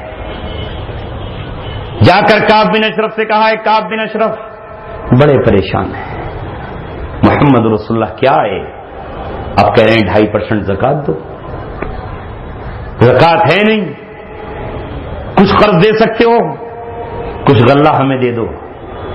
مسکرانے لگا کہ محمد رسول اللہ کا نعوذ باللہ ایک باغی آ گیا، اپنی جماعت میں اضافہ ہو گیا، کہا ہم نے تو پہلے ہی کہا تھا، ہم نے تو پہلے ہی کہا تھا۔ کہا بھائی اب کیا کریں، مجبور ہیں، دے سکتے ہو؟ کہا ہاں، لیکن اس نے کہا کہ گروی اور رہن کے طور پہ کیا رکھو گے؟ کہا بتاؤ کیا رکھے؟ کہنے لگا اپنی بیوی گروی رکھ دو۔ محمد بن مسلمہ نے کہا کہ تم عرب کے اتنے خوبصورت نوجوان، بھلا بتاؤ تمہارے پاس اپنی بیوی گروی رکھ دیں؟ کیا پھر اپنی اولاد رکھ دو؟ محمد بن مسلمہ نے کہا کہ اگر اولاد کو گروی رکھ دے تو کل کو اولاد کو لوگ تانے دیں گے کہ میاں وسق 2 وسق میں اپنے بیٹے کو گروی رکھ دیا تھا۔ کہا پھر کچھ تو رکھو نا۔ محمد بن مسلمہ نے کہا کہ تم جانتے ہو ہمیں ہمارے ہتھیار اپنی جان اور مال سے زیادہ عزیز ہیں، وہ رکھ دیتا ہوں، لیکن بھائی رات میں آؤں گا، کیونکہ دن میں آیا ہتھیار لے کے اور خالی ہاتھ واپس گیا تو قوم مذاق اڑائے گی۔ کہ کوئی بات نہیں، رات میں آ جانا اور رات میں لے جانا قرضہ۔ یہی بات ابو نائلہ نے جا کر کہی، یقین آ گیا، غزوہ بدر کا واقعہ ہے۔ 3 ساتھی اور اکٹھے ہوئے، ابو نائلہ نے کہا اے میرے ساتھیوں میں باتیں کرتے کرتے اسے اس کے باغ کے پاس لے آؤں گا، وہ خوشبو لگاتا ہے، میں اس کی خوشبو سونگھنے کا 3 مرتبہ بہانہ کروں گا، تیسری مرتبہ میں اس کے سر کے بال پکڑ لوں گا، اپنا کام انجام دے دینا۔ باہر لے آئے، کہا کعب کون سی خوشبو لگائی ہے؟ جنگل مہک رہا ہے، باغ چہک رہا ہے۔ کہا میرے گھر میں عرب کی سب سے معطر اور خوشبودار عورت رہتی ہے۔ کہا کیا سونگ سکتے ہیں سرکار؟ ہاں ہاں بالکل۔ پھر کہا کیا سر میں کون سا تیل ڈالا ہے؟ آپ نے اجازت دیں گے کہ ہم آپ کے سر کی خوشبو سونگ لیں؟ کہا ہاں بالکل۔ گفتگو ہوتی رہی، چاندنی رات ہے، محمد رسول اللہ سے اجازت لے کر آئے ہیں، 2 مرتبہ یہی کیا، پہلے سے پلان طے تھا، تیسری مرتبہ ابو نائلہ نے اس کے بال زور سے پکڑے، اشارہ محمد بن مسلمہ کو کیا، سر الگ تن الگ، نعرہ تکبیر اللہ اکبر بلند کرتے ہوئے اس کا سر لے کر محمد رسول اللہ کی خدمت میں پہنچے۔ محمد رسول اللہ نے کہا قد افلحت الوجوہ، یہ چہرے کامیاب ہو گئے۔ یہ سن کر ان پانچوں نے کہا ووجہک یا رسول اللہ، اور آپ کا چہرہ بھی کامیاب ہو گیا۔ صبح کو یہود آئے اور آ کر یہ کہا کہ ہمارا سردار رات قتل کر دیا گیا ہے، تو محمد رسول اللہ نے کہا تمہارے سردار نے ہماری شان میں گستاخی کی ہے، اس نے ہمیں تکلیف دی ہے۔ سن لو یہودیوں، اگر آج کے بعد تم میں سے کسی نے بھی اسی طرح کی بدزبانی کی تو انجام اس کا وہی ہوگا جو کعب بن اشرف کا ہوا ہے۔ نعرہ تکبیر! یہ ہے اسلامی شریعت، یہ ہے رسول اللہ صلی اللہ علیہ وسلم کا حکم۔ تم کہتے ہو محمد رسول اللہ صلی اللہ علیہ وسلم نے معاف کر دیا تو اسے کیوں معاف نہیں کیا؟ ہاں، ہندا کو معاف کیا، چچا کا کلیجہ چبایا تھا، ہم کیسے کہہ سکتے ہیں کہ معاف نہ کیا؟ آپ نے طائف کی گلیوں میں پتھر برسانے والوں کو معاف کیا، مگر کعب بن اشرف کو معاف نہیں کیا۔ اس کے بعد جب قبیلہ اوس کو پتا چلا کہ قبیلہ خزرج تو کامیاب ہو گیا تو قبیلہ اوس نے اجازت مانگی، عبداللہ بن عتیق نے آپ صلی اللہ علیہ وسلم سے اجازت لی۔ اسی طرح کا ایک اور یہودی تھا جس کا نام ابو رافع تھا، یہ دستہ پھر ابو رافع کے قلعے میں پہنچا۔ ابو رافع کے قلعے کے اندر حضرت عبداللہ بن عتیق داخل ہوئے، رات تک ناچ اور گانا ہوتا رہا۔ اندر داخل ہوئے، داخل ہو کر چابیاں اپنے ہاتھ میں لے لیں اور اس کے بعد اس کے اوپر کے مکان میں گھسے۔ پتا نہیں تھا کہ کون ہے، چونکہ اسلام عورتوں اور بچوں کی عام حالت میں قتل کی اجازت نہیں دیتا، لہذا آواز لگائی ابو رافع بولا کون؟ فوراً عبداللہ بن عتیق نے اپنی تلوار اس کے پیٹ میں اتار دی، لیکن پھر بھی یقین نہ تھا کہ ختم ہوا کہ نہیں۔ آواز بدل کر کہا ارے کیا ہوا؟ کہا ارے تمہیں پتہ نہیں مجھ پر کسی نے حملہ کیا ہے۔ اس کے بعد پھر دوبارہ سے تلوار اس کے جسم میں اتاری اور اس کی ریڑھ کی ہڈی سے نیچے اتارتے ہوئے پھر واپس آئے، زیرے سے نیچے آتے ہوئے پیر کی پنڈلی کی ہڈی ٹوٹ گئی۔ اپنے ساتھیوں سے کہا جاؤ میرے محبوب کو کہہ دو اگر قبیلہ خزرج نے ایک گستاخ کا خاتمہ کر کے آپ کو ٹھنڈک پہنچائی ہے تو قبیلہ اوس نے بھی آپ کو ٹھنڈک پہنچائی ہے۔ اپنی پگڑی اپنے پیر سے باندھی، دوڑتے ہوئے رسول اللہ کی خدمت میں پہنچے۔ آقا انتظار کر رہے تھے، کہا ہے آقا کام تو ہو چکا ہے لیکن ٹانگ ٹوٹ گئی ہے۔ میرے محبوب نے کہا پیر پھیلا، لعاب دہن لگایا اور حضرت عبداللہ بن عتیق کے پیر میں زندگی بھر کبھی درد نہیں ہوا۔ یہ آپ کی زندگی، آپ صلی اللہ علیہ وسلم کی موجودگی کا واقعہ۔ ابھی آپ نے مولانا مرسلین صاحب سے سنا، بالکل بے شک فتح مکہ پر آپ نے وہ نظارہ پیش کیا جو دنیا کا کوئی حکمراں پیش نہیں کر سکتا۔ یہ وہی گلیاں تھیں جہاں محمد رسول اللہ پر ایمان لانے والی حضرت سمیہ کے ابو جہل نے چیر کے ٹکڑے کر دیے تھے۔ یہ وہی گلیاں تھیں جہاں آپ کی بیٹی زینب کے برچھا مارا گیا تھا اور اس برچھے سے آپ کا حمل ساقط ہو گیا تھا اور پیاری بیٹی شہادت کا جام پی چکی تھی۔ یہ وہی گلیاں تھیں جہاں بلال کو تڑپایا جا رہا تھا۔ یہ وہی گلیاں تھی جہاں خباب کو سولی پر لٹکایا گیا تھا۔ تو میرے نبی نے یہ کہا تھا ہے میرا کوئی دیوانہ جو میرے خباب کو سولی سے اتار کر لے آئے اور میں اسے دفن کر سکوں؟ ہے کوئی؟ تو حضرت مقداد بن اسود نے اور زبیر بن عوام نے اپنے گھوڑے پر دین کسی اور اللہ تعالیٰ سے معاہدہ کر کے گئے تیرے محبوب کی چاہت کو پورا کریں گے۔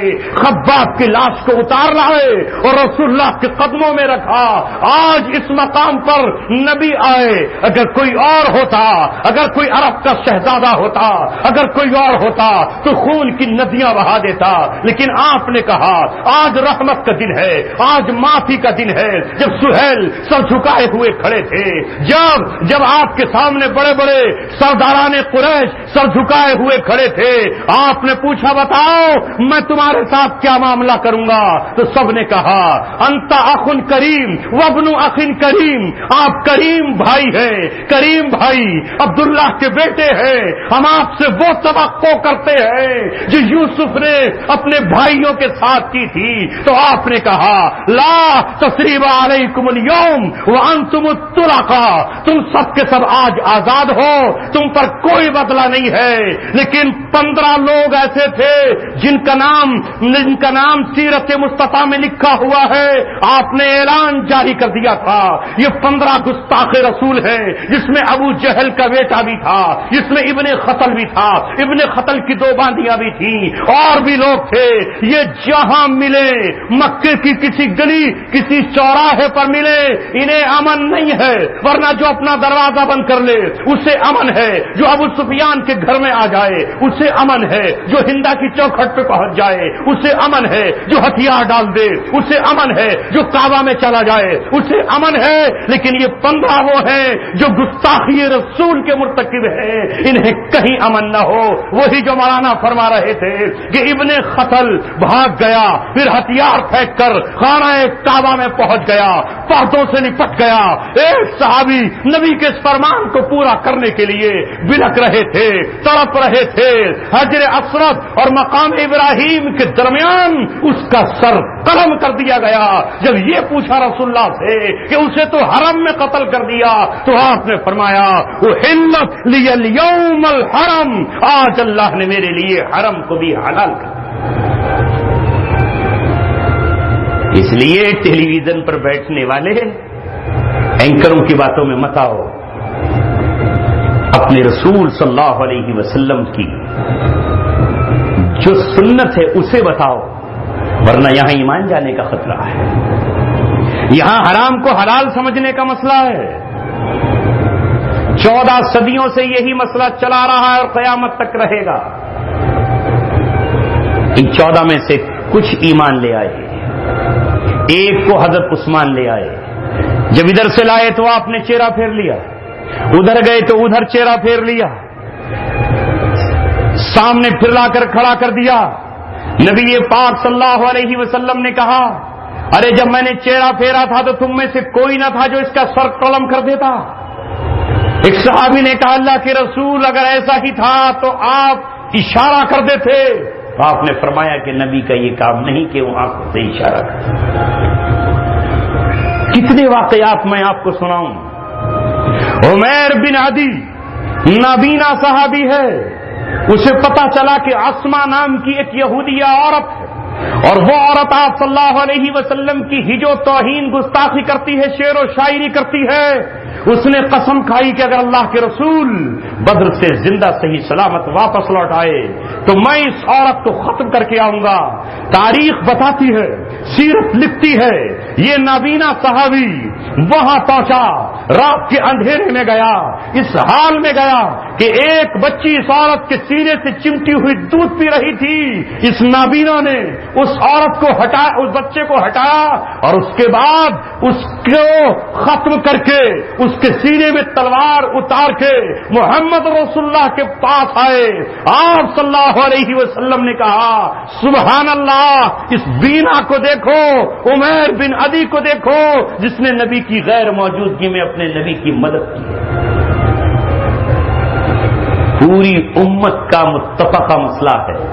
ابن تیمیہ علیہ الرحمہ نے 600 صفحے کی کتاب لکھی ہے اسی پر، الصارم المسلول علی شاتم الرسول، نبی کی شان میں گستاخی کرنے والے کہ سر پر برہنہ شمشیر ننگی تلوار۔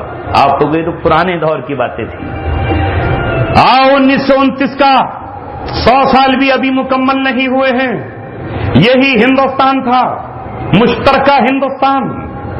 یہاں پر آریہ سماج کی طرف سے رسول اللہ صلی اللہ علیہ وسلم کے خلاف ایک تحریک شروع ہوئی، چونکہ انگریز ہمیشہ سے اس چیز میں شامل رہا ہے۔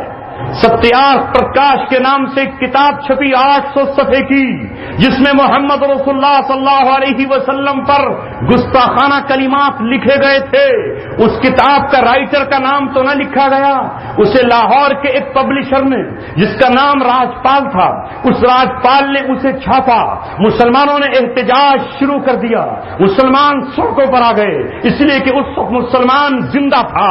آج میں ہم کہاں سے ڈھونڈ کر لائیں، کہاں سے لائیں علامہ اقبال کو جو اپنے نبی کی محبت میں روتا ہو، کہاں سے لائیں ہم عطا اللہ شاہ بخاری کو جو نبی کی زیرت پر تڑپتا ہو اور امت کو تڑپاتا ہو، کہاں سے ڈھونڈ کر لائیں مولانا ظفر علی کو، کہاں سے تلاش کر کے لائیں انور شاہ کشمیری کو۔ پورے ہندوستان کے لوگ سراپا احتجاج بن گئے۔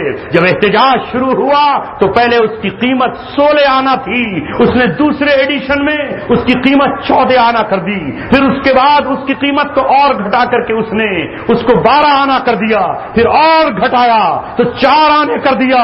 ادھر سے مسلمانوں کا احتجاج بڑھتا رہا اور ادھر سے وہ اس کی قیمت کو گھٹاتا رہا، مسلمانوں کے دلوں کو جلاتا رہا۔ پورا ہندوستان سراپا احتجاج بن گیا، مقدمہ قائم ہوا لیکن سیشن جج سے چھوٹ گیا۔ اللہ اکبر۔ آنے کے بعد اس نے پھر اس کی قیمت 1.5 آنے کر دی تاکہ کتاب زیادہ سے زیادہ چھپے، یعنی وہی جو ابھی فرانس میں ہوا۔ اس واقعے سے سبق سیکھنے کے باوجود 30 لاکھ پرچے اور کتابیں پھر دوبارہ سے چھاپی گئیں، یعنی اس دنیا پر بسنے والے 1.75 کروڑ مسلمانوں کو چیلنج کیا گیا اور یہ کہا گیا کہ ہم پیچھے ہٹنے والے نہیں ہیں۔ یاد رکھو اہل فرانس، تم ہم سے جنگ مول نہیں لے رہے، انتم یحاربون اللہ ورسولہ، تم اللہ اور اس کے رسول سے جنگ مول لے رہے ہو۔ واللہ اشد باسا واشد تنکیلا، اللہ تبارک و تعالیٰ سے زیادہ گھماسان کی جنگ لڑنے والا کوئی نہیں ہے۔ ابن تیمیہ نے یہ بات لکھی ہے کہ ہم سے بابسوخ ذرائع سے بتایا گیا، لوگوں نے انہیں بتایا کہ جب بھی کبھی ہماری عیسائیوں سے جنگیں ہوئیں اور ہم کسی قلعے کو فتح نہیں کر پاتے تھے، مایوسیاں چھا جاتی تھیں اور ہم سمجھتے تھے کہ اب قلعہ فتح نہیں ہوگا، حوصلے ٹوٹ چکے ہوتے تھے، تو اچانک قلعوں سے محمد رسول اللہ پر گالیوں کی بوچھار شروع ہو جاتی۔ یہ واقعہ کبھی اسپین میں ہوتا تو مسلمان سبحان اللہ اور اللہ اکبر کہنا شروع کر دیتے اور سمجھ لیتے کہ اب اس قلعے کی فتح ان قریب ہے، اس لیے کہ اللہ اپنے نبی کی شان میں گستاخی برداشت نہیں کر سکتا ہے۔ جب زور کی آواز ابو بکر کی برداشت نہ کی تو ان کی گالیاں کیسے برداشت کرے گا؟ تم نے ہم سے نہیں، ہمارا دل تو اللہ کے رسول کی محبت میں دکھا ہے، تم نے براہ راست اللہ تبارک و تعالیٰ کو چیلنج کیا ہے، تم زمین پر چالیں چلو، اللہ تبارک و تعالیٰ عرش پر چال چلنے والا ہے۔ وہ جب چال چلے گا تو کسی کو راتوں رات خبر بھی نہیں پتا چلے گی، معلوم بھی نہیں ہوگا۔ تم تو یہ سمجھتے ہو کہ اب کوئی ماں افرا نام کی نہیں ہے، مسلمانوں نے اپنی بیٹیوں کے نام افرا رکھنا چھوڑ دیے ہیں، اب کوئی محبت پیدا نہیں ہوگا یا اب کوئی معاذ پیدا نہیں ہوگا، تمہاری بھول ہے۔ اللہ تبارک و تعالی محمد الرسول اللہ کے مقابلے پر آنے والے ابو جہل کے لیے کل بھی محبت اور معاذ کو تیار کر کے لایا تھا، اور آج بھی اللہ تبارک و تعالی محبت اور معاذ کے پیدا کرنے پر قادر ہے، اور اس نے دکھا دیا ساری دنیا کو۔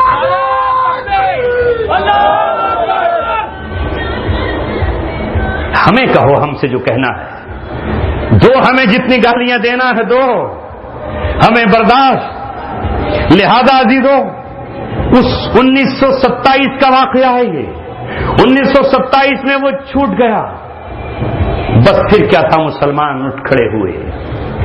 آج تو ذکر بھی نہیں، آج تو ممبروں پر بھی ذکر نہیں، حالانکہ اس دن کے بعد پوری دنیا کے ممبر و محراب، مسجد نبوی سے لے کے مسجد حرام تک اور مسجد بیت المقدس سے لے کر کے دنیا کی آخری مسجد تک ایک ہی تذکرہ ہونا چاہیے تھا، محمد رسول اللہ صلی اللہ علیہ وسلم کا، اور ذکر ہونا چاہیے تھا اس شاہد کا جس کی ماں نے نام اپنے بیٹے کا شاہد رکھا تھا.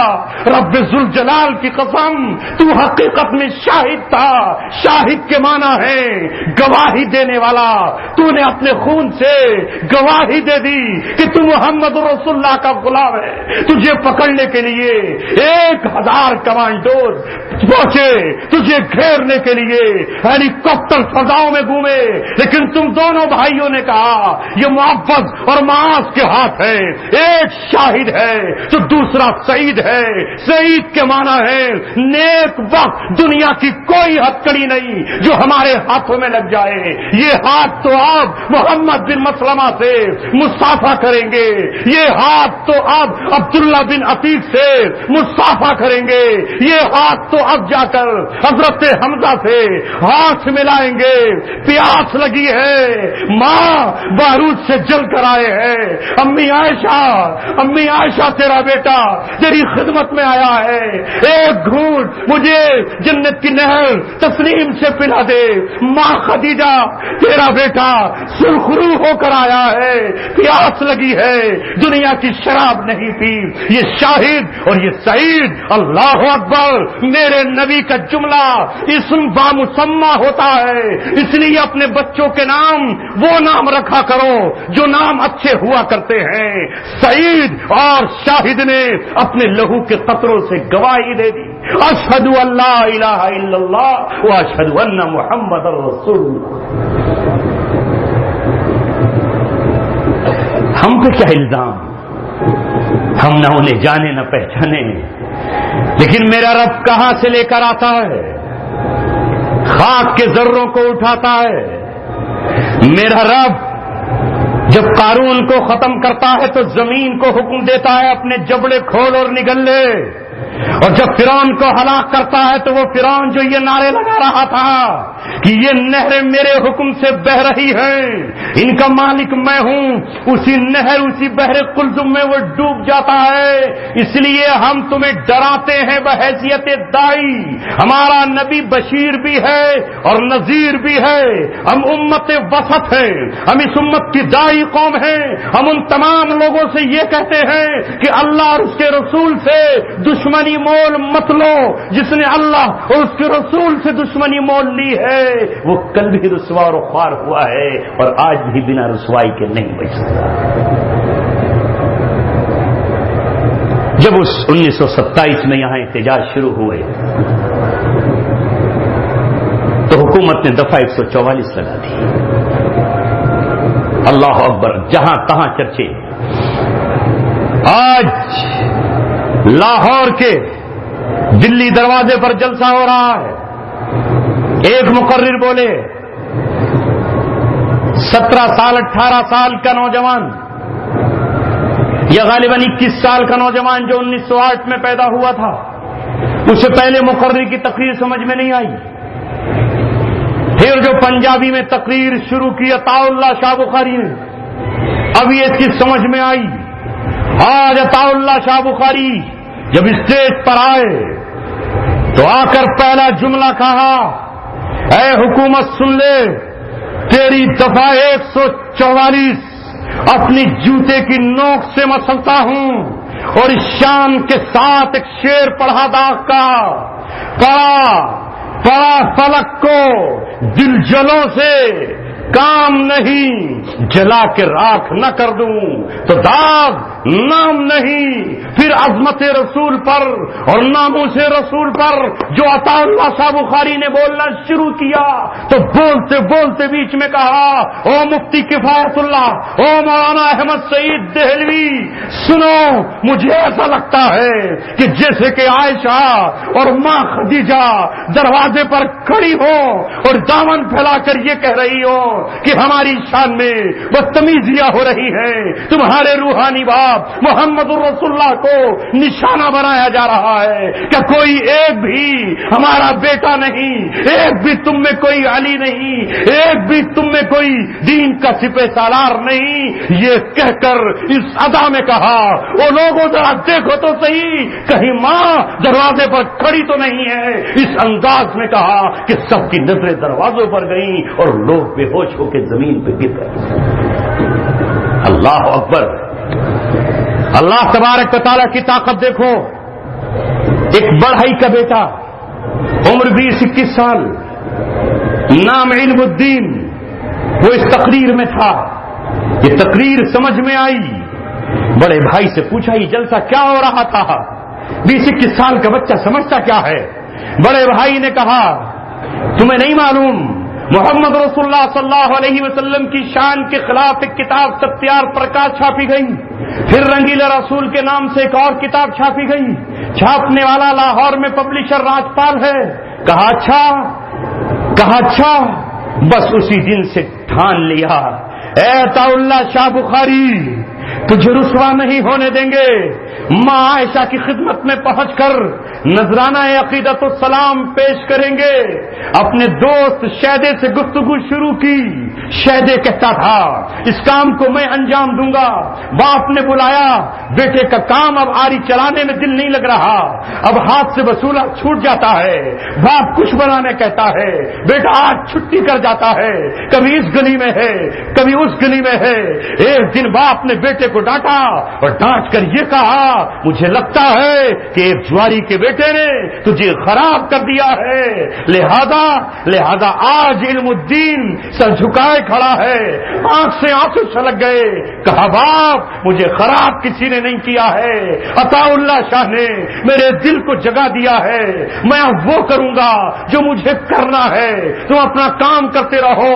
پھر بھی جب اس کا دل نہیں لگا تو باپ نے یہ سوچا کہ اس بیٹے کی منگنی کر دو، اس کا نکاح کر دو، نکاح کے بعد گھر لوٹائے گا، آوارگی کی زندگی ختم کر دی جائے گی۔ ادھر اس کی منگنی ہوئی، ماں بازار سے لڈو خرید رہی ہے اور محلے میں اعلان کرتی ہے آج میرے بیٹے کی علم الدین کی منگنی ہوئی ہے، اور علم الدین لاہور کے اس پبلشر کے اندر داخل ہوا، اپنے ہاتھ میں برہنہ خنجر لیے ہوئے، پوچھا شاہد اور سعید کی طرح تم میں راجپال کون ہے؟ اس نے کہا میں۔ بس پھر تو پل جھپکنے کی دیر تھی۔ اس کے بعد اس نے کہا آج کے بعد تو اس دنیا میں نہیں رہے گا، تیرا ٹھکانہ وہی ہے جہاں کعب بن اشرف رہتا ہے۔ اللہ اکبر۔ 1929 کا زمانہ ہے، 28-27 دوبارہ واپس آئے، چونکہ اس پہ 2 بار حملے ہو چکے تھے، سوچا ایسا نہ ہو کہ بچ گیا ہو۔ آ کر پھر دیکھا پولیس کھڑی تھی، لوگ چیخ رہے تھے اور پورا ہندوستان میں کوہرام مچ گیا تھا۔ کہا گرفتار کرو، ہتھکڑیاں لگاؤ۔ گرفتار کر لیے گئے، مقدمہ چلا، پھانسی کی سزا ہوئی۔ پورے ہندوستان کے وکلا، سرشفی، محمد علی جناح، ڈاکٹر علامہ اقبال، مولانا ظفر احمد سب اکٹھے ہوئے اور ایک بار کہا کہ اے علم الدین یہ کہہ دے کہ میں نے یہ کام انجام نہیں دیا، میں قاتل نہیں ہوں، مجھ سے قتل نہیں ہوا۔ یہ نہیں کہتا تو یہ کہہ دے کہ اس وقت میرا دماغ اپنی حالت پر نہیں تھا، تڑپ اٹھا اور کہا کہ جس وقت میں نے یہ کام انجام دیا ہے رب کعبہ کی قسم اس سے زیادہ ہوش میں تو میں زندگی میں کبھی نہیں رہا۔ میں کبھی بھی یہ نہیں کہوں گا کہ میں نے یہ نہیں کہا ہے۔ محمد علی جناح نے بحث شروع کی، بحث پر لے آئے اور نتیجہ یہ تھا کہ وہ معاف کر دیا جائے، لیکن غازی علم الدین نے عدالت سر پر اٹھا لی اور کہا جج صاحب میں محمد علی جناح کی بات سے اقرار نہیں انکار کرتا ہوں، راجپال کا قاتل میں ہوں، میں نے اپنے نبی کی حرمت اور عزت کا بدلہ لیا ہے، میں محمد بن مسلمہ اور عبداللہ بن عتیق، عمیر بن ابی اور نبی کے صحابہ سے ملنا چاہتا ہوں۔ بالآخر ایک دن وہ آیا کہ انہیں پھانسی پر چڑھا دیا گیا اور میاں والی جیل میں انہیں دفن کر دیا گیا، مگر اس شہید کی وصیت یہ تھی کہ جہاں میں نے اس کام کو انجام دیا ہے وہی میری لاش کو دفن کیا جائے۔ انگریز حکومت نے یہ کہا لاش نہیں دی جائے گی تاکہ ہنگامہ نہ ہو جائے، ملک میں فساد نہ ہو جائے، کہیں قتل عام نہ ہو جائے، افراتفری نہ پھیل جائے۔ لیکن اللہ اکبر، اس وقت کا مسلمان نبی کی ناموس کے تعلق سے وہ نہیں تھا، اس کا دل بدلا ہوا نہیں تھا۔ آج تو نہ جانے کتنوں نے بدل کر رخ پھیر دیا، لہذا علماء اکٹھے ہو گئے اور لوگ جمع ہو گئے۔ انہوں نے کہا یہ کیسے ہو سکتا ہے کہ ہم اس شہید کی وصیت کو پورا نہ ہونے دیں؟ سراپا احتجاج بن گئے اور ایک دن یہ آیا کہ لاش میاں والی جیل سے چلی ہے تو سڑک کے دونوں طرف انسانوں کا سمندر تھا، اور جب نماز جنازے کے لیے لوگ اسے لے کر نکلے ہیں تو چھتوں سے پھول برسائے جا رہے تھے، چھتوں سے پھولوں کی بارش ہو رہی تھی، اور نماز جنازوں میں یا تو لوگ امام ابو حنیفہ کے جنازے میں اتنے تھے یا غازی الدین کے جنازے میں تھے۔ اللہ اکبر۔ نماز پڑھانے کے لیے والد نے کہا ڈاکٹر اقبال آپ نماز پڑھائیے۔ علامہ اقبال نے کہا میں نہیں پڑھا سکتا۔ مولانا ظفر علی نے نماز پڑھائی۔ نماز پڑھانے کے بعد جب اسے قبر میں اتارنے کے لیے قبر کے اندر اترے تو ابھی قبر میں غازی علم الدین کی نعش آئی نہیں ہے کہ وہ قبر پھولوں سے بھر گئی، لوگوں نے پھولوں کی برسات کر دی، ظفر علی کی چیخیں نکل گئی اور کہا ہائے کاش اے علم الدین تو بازی لے گیا، تیری جگہ کاش میرا جنازہ ہوتا جو یہاں بھی پھولوں سے معطر ہوتا، جنت میں۔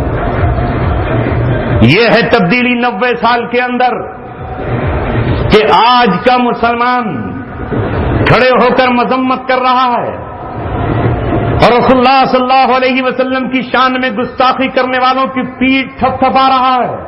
نہ آپ کے بچوں کو پتا، نہ آپ کے طالب علموں کو پتا، نہ آپ کے اسٹوڈنٹ کو پتا۔ یہ واقعہ میں نے اس لیے سنایا ہے تاکہ دنیا والوں کے سامنے ہم یہ واضح کر سکیں کہ اگر تم اس طرح کی میگزین جاری کرتے رہو گے تو محمد رسول اللہ صلی اللہ علیہ وسلم کے غلام کسی کے محتاج نہیں ہیں، تم نہیں پہچان پاؤ گے۔ تم یہ سمجھو گے کہ شاید کوئی مسجد کا امام اٹھے گا یا کسی خانقاہ کا شیخ اٹھے گا یا کسی عدالت کا قاضی اٹھے گا۔ ارے دیکھو یہ 21 سال کا نوجوان ہے جس نے نمازیں بھی نہ جانے وقت پڑھی ہو یا نہ پڑھی ہو، قرآن پڑھا ہو یا نہ پڑھا ہو، اس نے تو چلا کشی بھی نہیں کی، ارے اس نے تو بہت زیادہ حج عمرے بھی نہیں کیے، لیکن ایک قدم یہاں ہے اور اگلا قدم جنت میں ہے۔ اللہ تبارک و تعالی جہاں سے چاہے گا وہاں سے اٹھا لائے گا۔ 1450 برس پہلے اللہ تبارک و تعالیٰ نے کہا ان شانی اکا ہوا الابتر، میرے محبوب تجھے ناقص کہنے والے ہی ابتر ہے، تیرا دشمن ہی دم کٹا ہوا ہے، تیرا دشمن ہی ذلیل و خوار ہے، جو تجھ سے ٹکرائے گا وہ تباہ کر دیا جائے گا۔ ابو لہب مقابلے پر آیا، ختم کر دیا گیا۔ ابو جہل آیا، ٹکڑے مچا دیے گئے۔ واس بن وائل آیا، نام و نشان ختم ہو گیا۔ ولید بن مغیرہ آیا، اللہ نے اس کی ناک پر نشان لگا کے رکھا۔ اپنی طاقت پہ مت اتراؤ، کل کا ولید بن مغیرہ بھی یہی کہتا تھا کہ میں محمد رسول اللہ سے مقابلہ کروں گا، مکہ سے لے کے طائف تک میرے باغات ہیں، سارے بیچ دوں گا۔ تب اللہ تبارک و تعالیٰ نے کہا تھا سنسمہ علی الخرطوم، ہم اس کی ناک کو اللہ نے اس کی سونڈ کہا تھا، اس کی ناک بہت لمبی ہے، اس کی ہاتھی جیسی ناک پر ہم نشان لگا کر رہیں گے۔ اپنی طاقت پر مت اتراؤ، تمہیں بڑا ناز تھا اپنی سیکورٹی پر، تمہیں ناز تھا اپنے کیمروں پر، تمہیں ناز تھا اپنی خفیہ ایجنسیوں پر، تمہیں ناز تھا اپنے ان دروازوں پر جو کورٹ سے کھلا کرتے تھے، لیکن محمد رسول اللہ کے غلاموں کی ٹھوکروں کے سامنے دریا کوئی معنی نہیں رکھتے، پہاڑ کوئی معنی نہیں رکھتے، کوئی سیکورٹی ان کے سامنے کوئی حیثیت نہیں رکھتی، اس لیے کہ ان کے دائیں ملائکہ ہوتے ہیں اور بائیں فرشتے ہوتے ہیں، سامنے اوپر سے اللہ تبارک و تعالیٰ کی تائید ہوتی ہے، اور جب اللہ تبارک و تعالیٰ آتا ہے من حیث لا یحتسب، تمہیں پتہ بھی نہیں چلتا کہ اللہ تبارک و تعالیٰ نے کہاں سے پکڑا۔ اے میرے عزیزوں، دوستوں اور ساتھیوں، اپنے نبی محمد صلی اللہ علیہ وسلم کی اس سیرت کو سمجھنے کے لیے اگر ابن تیمیہ کی کتاب نہ پڑھ سکو تو بھی ایک اور کتاب ہے گستاخ رسول کی سزا، ناموس رسالت اور گستاخ رسول کی سزا، وہ آپ پڑھ لینا، لیکن پڑھنا ضرور، اس کا تعلق ہمارے ایمان اور ہمارے عقیدے سے ہے، یہ کوئی معمولی مسئلہ نہیں ہے۔ میں اب رسول اللہ صلی اللہ علیہ وسلم کی زندگی کا وہ پہلو آپ کے سامنے عرض کر رہا تھا کہ ہمارے لیے نبی پاک صلی اللہ علیہ وسلم کی زندگی نمونہ ہے۔ اگر دنیا بھر کے مسلمان آپ کی زندگی کو اپنا لیں، رب کعبہ کی قسم، زمین خوشگوار ہو جائے گی، زمین امن کا گہوارہ بن جائے گی۔ آپ جس دین کو لے کر آئے ہیں اس دین میں شراب تو درکنار، اس دین میں نشہ آور کوئی چیز نہیں ہے۔ آپ نے کہا کلو مسکرین خمر، ہر نشہ شراب ہے، وہ کلو خمرین حرام، اور ہر شراب حرام ہے۔ اسلام ایک ایسا معاشرہ دیکھنا چاہتا ہے جس پر شراب کا ایک قطرہ بھی نہ ہو۔ اسلام میں شراب پینا حرام، شراب کا ڈھونا حرام، شراب کا نچوڑنا حرام، شراب کا بیچنا حرام، شراب کا خریدنا حرام، شراب کا گاڑی پہ لادنا حرام۔ دنیا والوں گھبراتے کیوں ہو؟ ہم تو تمہارے بچوں کے بھی خیر خواہ ہیں، تمہاری بیٹیوں کے خیر خواہ ہیں، تمہارے بوڑھوں کے خیر خواہ ہیں، اسلام سے ڈراتے کیوں ہو؟ رب کعبہ کی قسم، محمد رسول اللہ کے غلاموں نے جب بھی زمین پر حکمرانی کی ہے نشہ آور چیزوں کو ختم کر دیا ہے، نشے کی چیزوں کو سرے سے مٹا کر ختم کر دیا ہے۔ ہم تمہاری طرح نہیں ہیں کہ سگریٹ پہ لکھ دے کہ اسموکنگ انجوریس ٹو ہیلتھ، یہ پینے والوں کے لیے کینسر پیدا کرتا ہے، اور اس کے ساتھ ہی ساتھ اسے بیچنے کی اجازت بھی دیں۔ ہم تمہاری طرح نہیں ہیں کہ گٹکے کو یہ بھی کہیں کہ اس سے کینسر ہو جاتا ہے اور اس کو پھر دکانوں پہ بیچنے کی اجازت بھی دیں۔ الذین امکناہم فی الارض، ہمارے رب نے ہمارے بارے میں 1450 سال پہلے کہا ہے اگر ہم انہیں زمین پہ ایک حکمرانی اور اقتدار دے دیں گے تو امروا بالمعروف ونہوا عن المنکر، یہ زمین پر اچھائیاں پھیلائیں گے اور برائیوں سے روک دیں گے۔ رب کعبہ کی قسم، یقین کر لو، نہیں کرو گے تو چند سال انتظار کر لو، جس دن مسلمانوں کو طاقت ملی اس دھرتی پر شراب تو درکنار، اسمیک تو بہت دور، گانجا اور چرس تو کہاں، سگریٹ اور گٹکا بھی نہیں نظر آئے گا۔ یہ ہے وہ اسلام جس سے شیطان اور شیطان کی فوجیں گھبراتی ہیں۔ آپ صلی اللہ علیہ وسلم کی پوری زندگی دنیا کے سامنے پیش کیجئے۔ کوئی کہتا ہے کہ آپ صلی اللہ علیہ وسلم نے یہ کام انجام نہیں دیا، آج تو بڑے بڑے لوگ یہ کہنا شروع کر دیتے ہیں کہ آپ صلی اللہ علیہ وسلم نے کبھی کسی کو بد دعا نہیں دی۔ آپ کہتے وہاں نہیں دی، معلومات نہیں ہے۔ وہ جو بیر رجی پر، وہ جو بیر معونہ پر 70 صحابہ قتل ہوئے، آپ تڑپ کے رہ گئے، آپ بلک کر رہ گئے۔ آپ نے مدینہ منورہ میں نماز فجر یا نماز مغرب میں رکوع کے بعد سجدے میں جانے سے پہلے اپنی زبان سے کیا کہا؟ وہ کیا ہے؟ ارے وہ قنوت نازلہ ہی تو ہے۔ اللہم شتت شملہم ومزق جمعہم، ان کی جمعیت کو پارا پارا کر دے، ودمر دیارہم، ان کے گھروں کو ڈھا دے، وشتت شملہم، ان کی نشانیوں کو مٹا دے، وقتا دابرہم، ان کی جڑوں کو کاٹ دے، ومحو آثارہم، ان کے نشانات ختم کر دے، اللہم اہلکہم کما اہلکت عاد و ثمود، انہیں عاد اور ثمود کی طرح ہلاک کر دے۔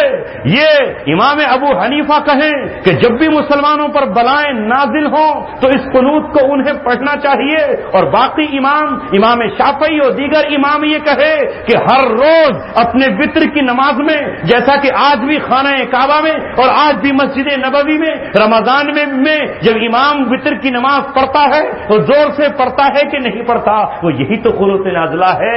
مگر تم کہتے ہو کہ نہیں صاحب، ہم تو اللہ کے دشمنوں کے لیے بد دعا بھی نہیں کرتے، دعا کریں گے ان کے لیے کہ وہ اور ہم پہ مسلط ہو جائے۔ جہاں دعا کا مرحلہ آیا وہاں آپ نے دعا کی، جہاں بد دعا کا مرحلہ آیا وہاں بد دعا کی۔ جب طائف میں آپ پہلی بار گئے تو آپ نے وہاں دعوتی سفر کیا، یہ آپ کا طائف کا پہلا سفر ہے، دوسرا سفر کیوں نہیں بتاتے امت کو؟ دوسری بار بھی تو طائف گئے ہیں؟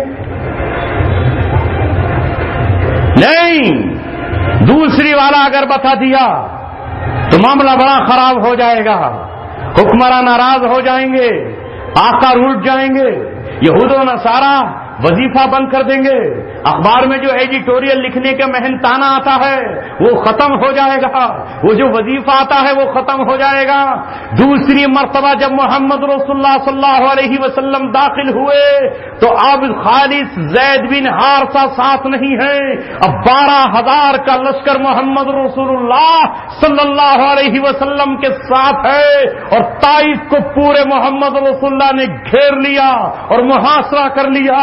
جب اس وقت گئے تھے معراج سے پہلے تو داعی کی حیثیت میں گئے تھے، آج بادشاہ کی حیثیت میں تھے، آج کمانڈر ان چیف کی حیثیت میں تھے، آج فتح مکہ کے بعد دنیا کے فاتح کی حیثیت میں تھے، اور اہل طائف کو فتح کرنے کے بعد آپ نے انہیں قلعوں سے باہر نکال لیا، ان کی بکریاں مال غنیمت میں بانٹی گئیں، ان کے اونٹ بانٹے گئے، ان کے بچے باندیاں بنی، ان کی اولادیں غلام بنائے گئے۔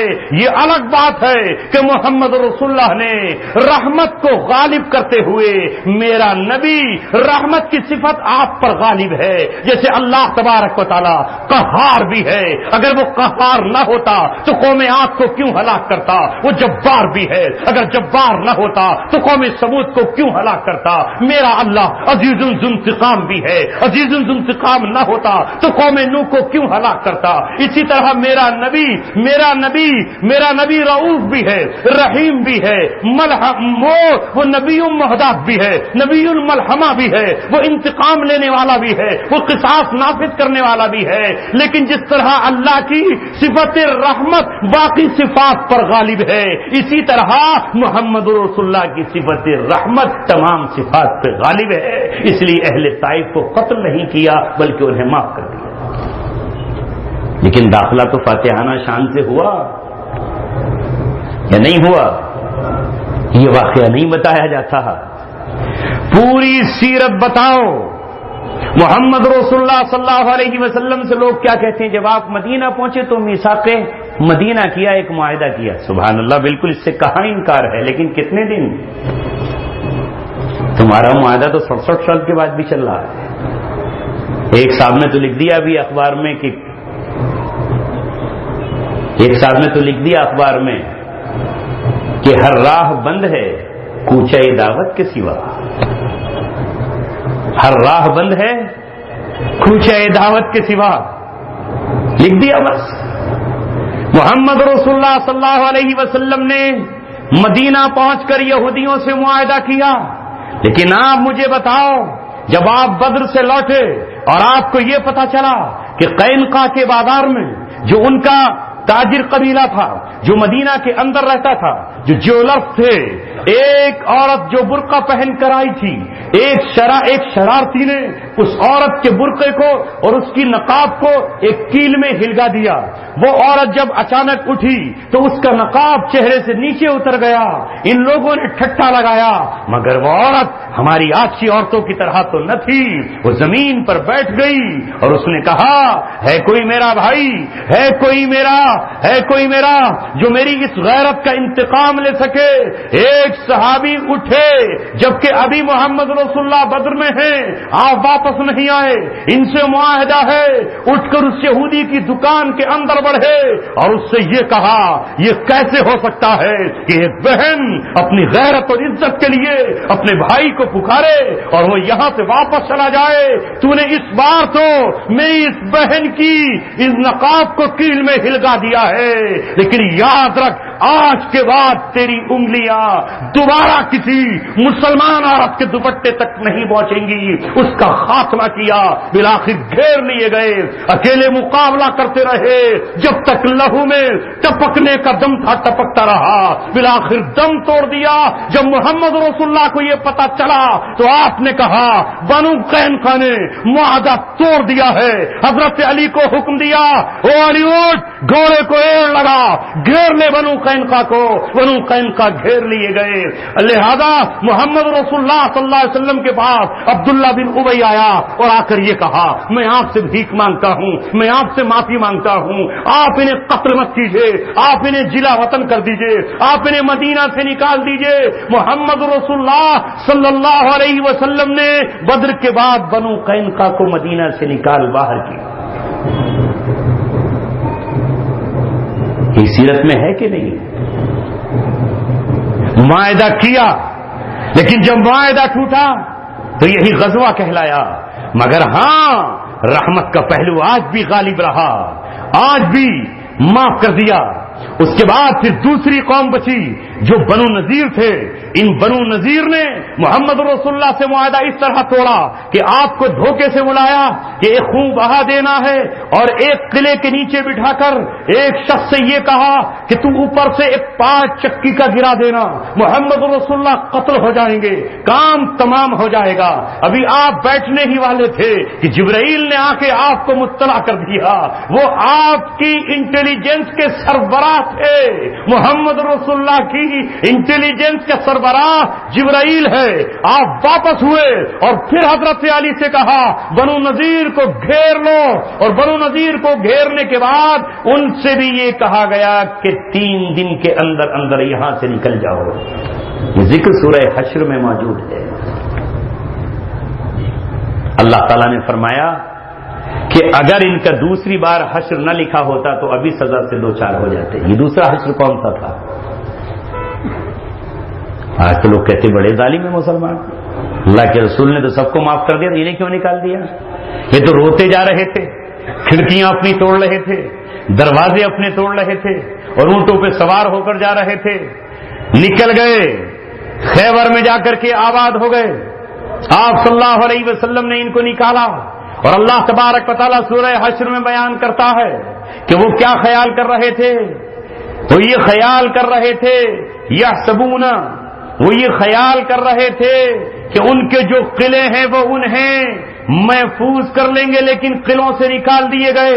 پہلا حشر یہ ہوا جب یہ مدینہ سے نکلے, اور دوسرا حشر وہ ہوا جو رسول اللہ صلی اللہ علیہ وسلم کی وصیت کے مطابق عمر ابن خطاب رضی اللہ تعالیٰ عنہ نے کہا اے یہودیوں, میرے نبی کا فرمان ہے اخرجوا الیہود والنصارى من جزیرۃ العرب, یہود و نصارہ جزیرہ عرب سے باہر نکال دیے جائیں. اب تو آج دین قرآن و سنت سے سمجھنے کی ضرورت نہیں ہے, نیتا جی سے سننے کی ضرورت ہے. نیتا جی جو کہہ دیں وہ دین ہے, جو کہہ دیں وہ دین ہے, ان کی زبان سے جو نکلے وہ دین ہے. ایک صاحب نے بڑی عمدہ بات کہی کہ آج کے دور میں رئیس المفتیین, مفتیوں کا سردار براک اوباما ہے. وہ جو فتویٰ جاری کرے وہ سب کو پسند ہے, وہ جسے کہے اسلام وہ اسلام ہے, اور وہ جسے دہشت گردی کہے وہ دہشت گردی ہے. وہ ہے رئیس المفتی. وہ جو کہہ دے وہ اسلام ہے, جو قرآن میں آیا وہ اسلام نہیں ہے. ارے میرے عزیزوں, پھر سے قرآن کی طرف پلٹ آؤ, محمد رسول اللہ صلی اللہ علیہ وسلم کی سیرت کی طرف پلٹ آؤ. پھر میں آخر میں اپنی بات کو ختم کرتے ہوئے اور مختصر کرتے ہوئے یہ عرض کرتا ہوں کہ محمد رسول اللہ صلی اللہ علیہ وسلم کی زندگی میں دعوت بھی ہے، تبلیغ بھی ہے، عفو درگزر بھی ہے، ہجرت بھی ہے، صلح حدیبیہ بھی ہے، فتح مکہ بھی ہے، فتح خیبر بھی ہے۔ ابھی مکہ فتح نہیں ہوا کہ آپ صلی اللہ علیہ وسلم نے خیبر پہ کیوں چڑھائی کر دی؟ یہ تو خیبر میں بھی تو نکلے تھے مدینہ سے، پھر خیبر میں چڑھائی کر دی۔ فتح خیبر بھی ہے، فتح طائف بھی ہے، حنین بھی ہے۔ ارے میرا نبی محمد رسول اللہ صلی اللہ علیہ وسلم کی ذات کامل نمونہ ہے۔ لقد کان لکم فی رسول اللہ اسوۃ حسنہ۔ نہ ہمارے لیے ہٹلر آئیڈیل ہے، نہ ہمارے لیے مسولینی ہے، نہ فرانس کا نپولین ہے، نہ ہندوستان کا مہاتما بدھ ہے، نہ گاندھی ہے۔ ہمارے لیے آئیڈیل پنڈت نہرو نہیں ہے، ہمارے لیے ابوالکلام آزاد کی ذات ہمارے لیے آئیڈیل نہیں ہے۔ ہمارے لیے نمونہ ہمارے لیے آئنسٹائن یا نیوٹن نہیں ہے، ہمارے لیے راک فیلر یا راک شیلڈ نہیں ہے۔ ہمارے لیے نمونہ محمد رسول اللہ صلی اللہ علیہ وسلم کی زندگی ہے، جن کی ذات میں فتح بھی ہے، فتح خیبر بھی ہے، فتح مکہ بھی ہے، صلح حدیبیہ بھی ہے، دعوت بھی ہے، تبلیغ بھی ہے، 27 مرتبہ جنگوں میں نکلنے کا، غزووں میں شریک ہونے کا شرف بھی ہے، تبوک کی طرف آپ کی روانگی بھی ہے۔ محمد رسول اللہ صلی اللہ علیہ وسلم کا اس وقت کی رومی طاقت سے ٹکر لینے کے لیے عبداللہ بن رواحہ، زید بن حارثہ اور جعفر طیار کو روانہ کرنا بھی ہے، بستر پر چھوڑ کر حضرت علی کو لٹا کر امانتیں واپس کرنا بھی ہے، ہجرت بھی ہے، جہاد بھی ہے، نصرت بھی ہے۔ محمد رسول اللہ کے ماننے والوں کے 2 ہی نام ہیں، تیسرا کوئی نام نہیں ہے۔ پورا قرآن اٹھاؤ، پورا قرآن اٹھا لو، تیسرا کوئی نام نہیں ہے۔ ایک وہ ہیں جو اسلام کی بنیاد پر ترک وطن کرتے ہیں، وہ مہاجرین کہلاتے ہیں، اور ایک وہ ہیں جو اسلام کی بنیاد پر انہیں سائبان اور چھپر دیتے ہیں، وہ انصار کہلاتے ہیں۔ یہ مہاجر ہیں اور وہ انصار ہیں۔ جس دن یہ سمجھ لیں گے اس دن اسلام سمجھ میں آ جائے گا، مگر جس دن اقوام متحدہ کو رب سمجھیں گے اس دن اسلام سمجھ میں نہیں آئے گا، اس دن سمجھ میں نہیں آئے گا۔ جس دن اقوام متحدہ کو ہم سمجھ لیں گے رب، تو اسلام سمجھ میں نہیں آئے گا۔ محمد رسول اللہ صلی اللہ علیہ وسلم نے مہاجرین و انصار کا رشتہ قائم کیا ہے، اسی رشتے پر قائم رہیے۔ لہذا آپ کسی سرحد کے پابند نہیں ہیں تو اے شرمندہ ساحل اچھل کر بے قرار ہو جا۔ آج اس ہندوستان کے تعلق سے ایک بات کہنا چاہتا ہوں، 7 سال کی ہمیں مہلت دی گئی ہے کہ 7 سال انتظار کر لو۔ 31 دسمبر 2021 جب آئے گا تو تمہارا نام و نشان نہیں ہوگا، یا تو تم اس ملک میں نہیں ہوگے اور یا تم مسلمان نہیں ہوگے۔ یہ 7 سال کا عرصہ، 7 سال کا عرصہ ہم بھی تمہیں بتاتے ہیں۔ میرے نبی کو بھی ہجرت کے بعد 7 سال ملے تھے، 6 سال میں صلح حدیبیہ ہوئی تھی اور 7ویں سال میں محمد رسول اللہ اس خواب کی بنیاد پر ستدخلن المسجد الحرام انشاءاللہ آمینین، وہ صحابہ جو مکہ میں داخل نہیں ہو سکتے تھے وہ 7ویں سال میں مکہ میں داخل ہو گئے تھے اور 8ویں سال میں مکہ فتح ہو گیا تھا۔ ہم بھی انتظار کرتے ہیں، تم بھی انتظار کرو، کہیں ایسا نہ ہو کہ 7ویں سال میں اسلام کا داخلہ ہو رہا ہو اور 8ویں سال میں لال قلعے پر پرچم اسلام لہرا رہا ہو۔ اللہ تبارک و تعالیٰ کے لیے کچھ مشکل نہیں ہے، اللہ تبارک و تعالیٰ کے لیے کچھ کہنے کی دیر نہیں ہوتی۔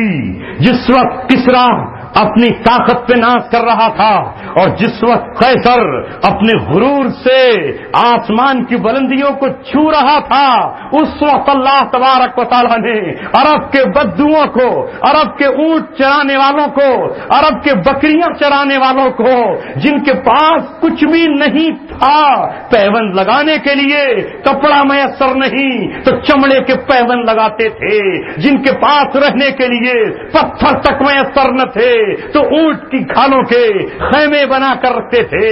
لیکن یہ کیا ہوا کہ 571 عیسوی میں 571 عیسوی میں عرب کے صحرا کی سرزمین پر غار ہیرا میں عبداللہ کا در یتیم جو ایک رات نکل کر آیا تو سینے میں قرآن کی امانت لے کر آیا، قرآن کی امانت لے کر آیا، توحید کا چراغ لے کر آیا، اور آتے ہی اعلان کر دیا کہ اب مکہ ایمان کے جلووں سے منور ہونے والا ہے، اب دنیا میں راج یتیم کا ہونے جا رہا ہے، اب جو طاقت اس سے ٹکرائے گی وہ چکنا چور ہو جائے گی۔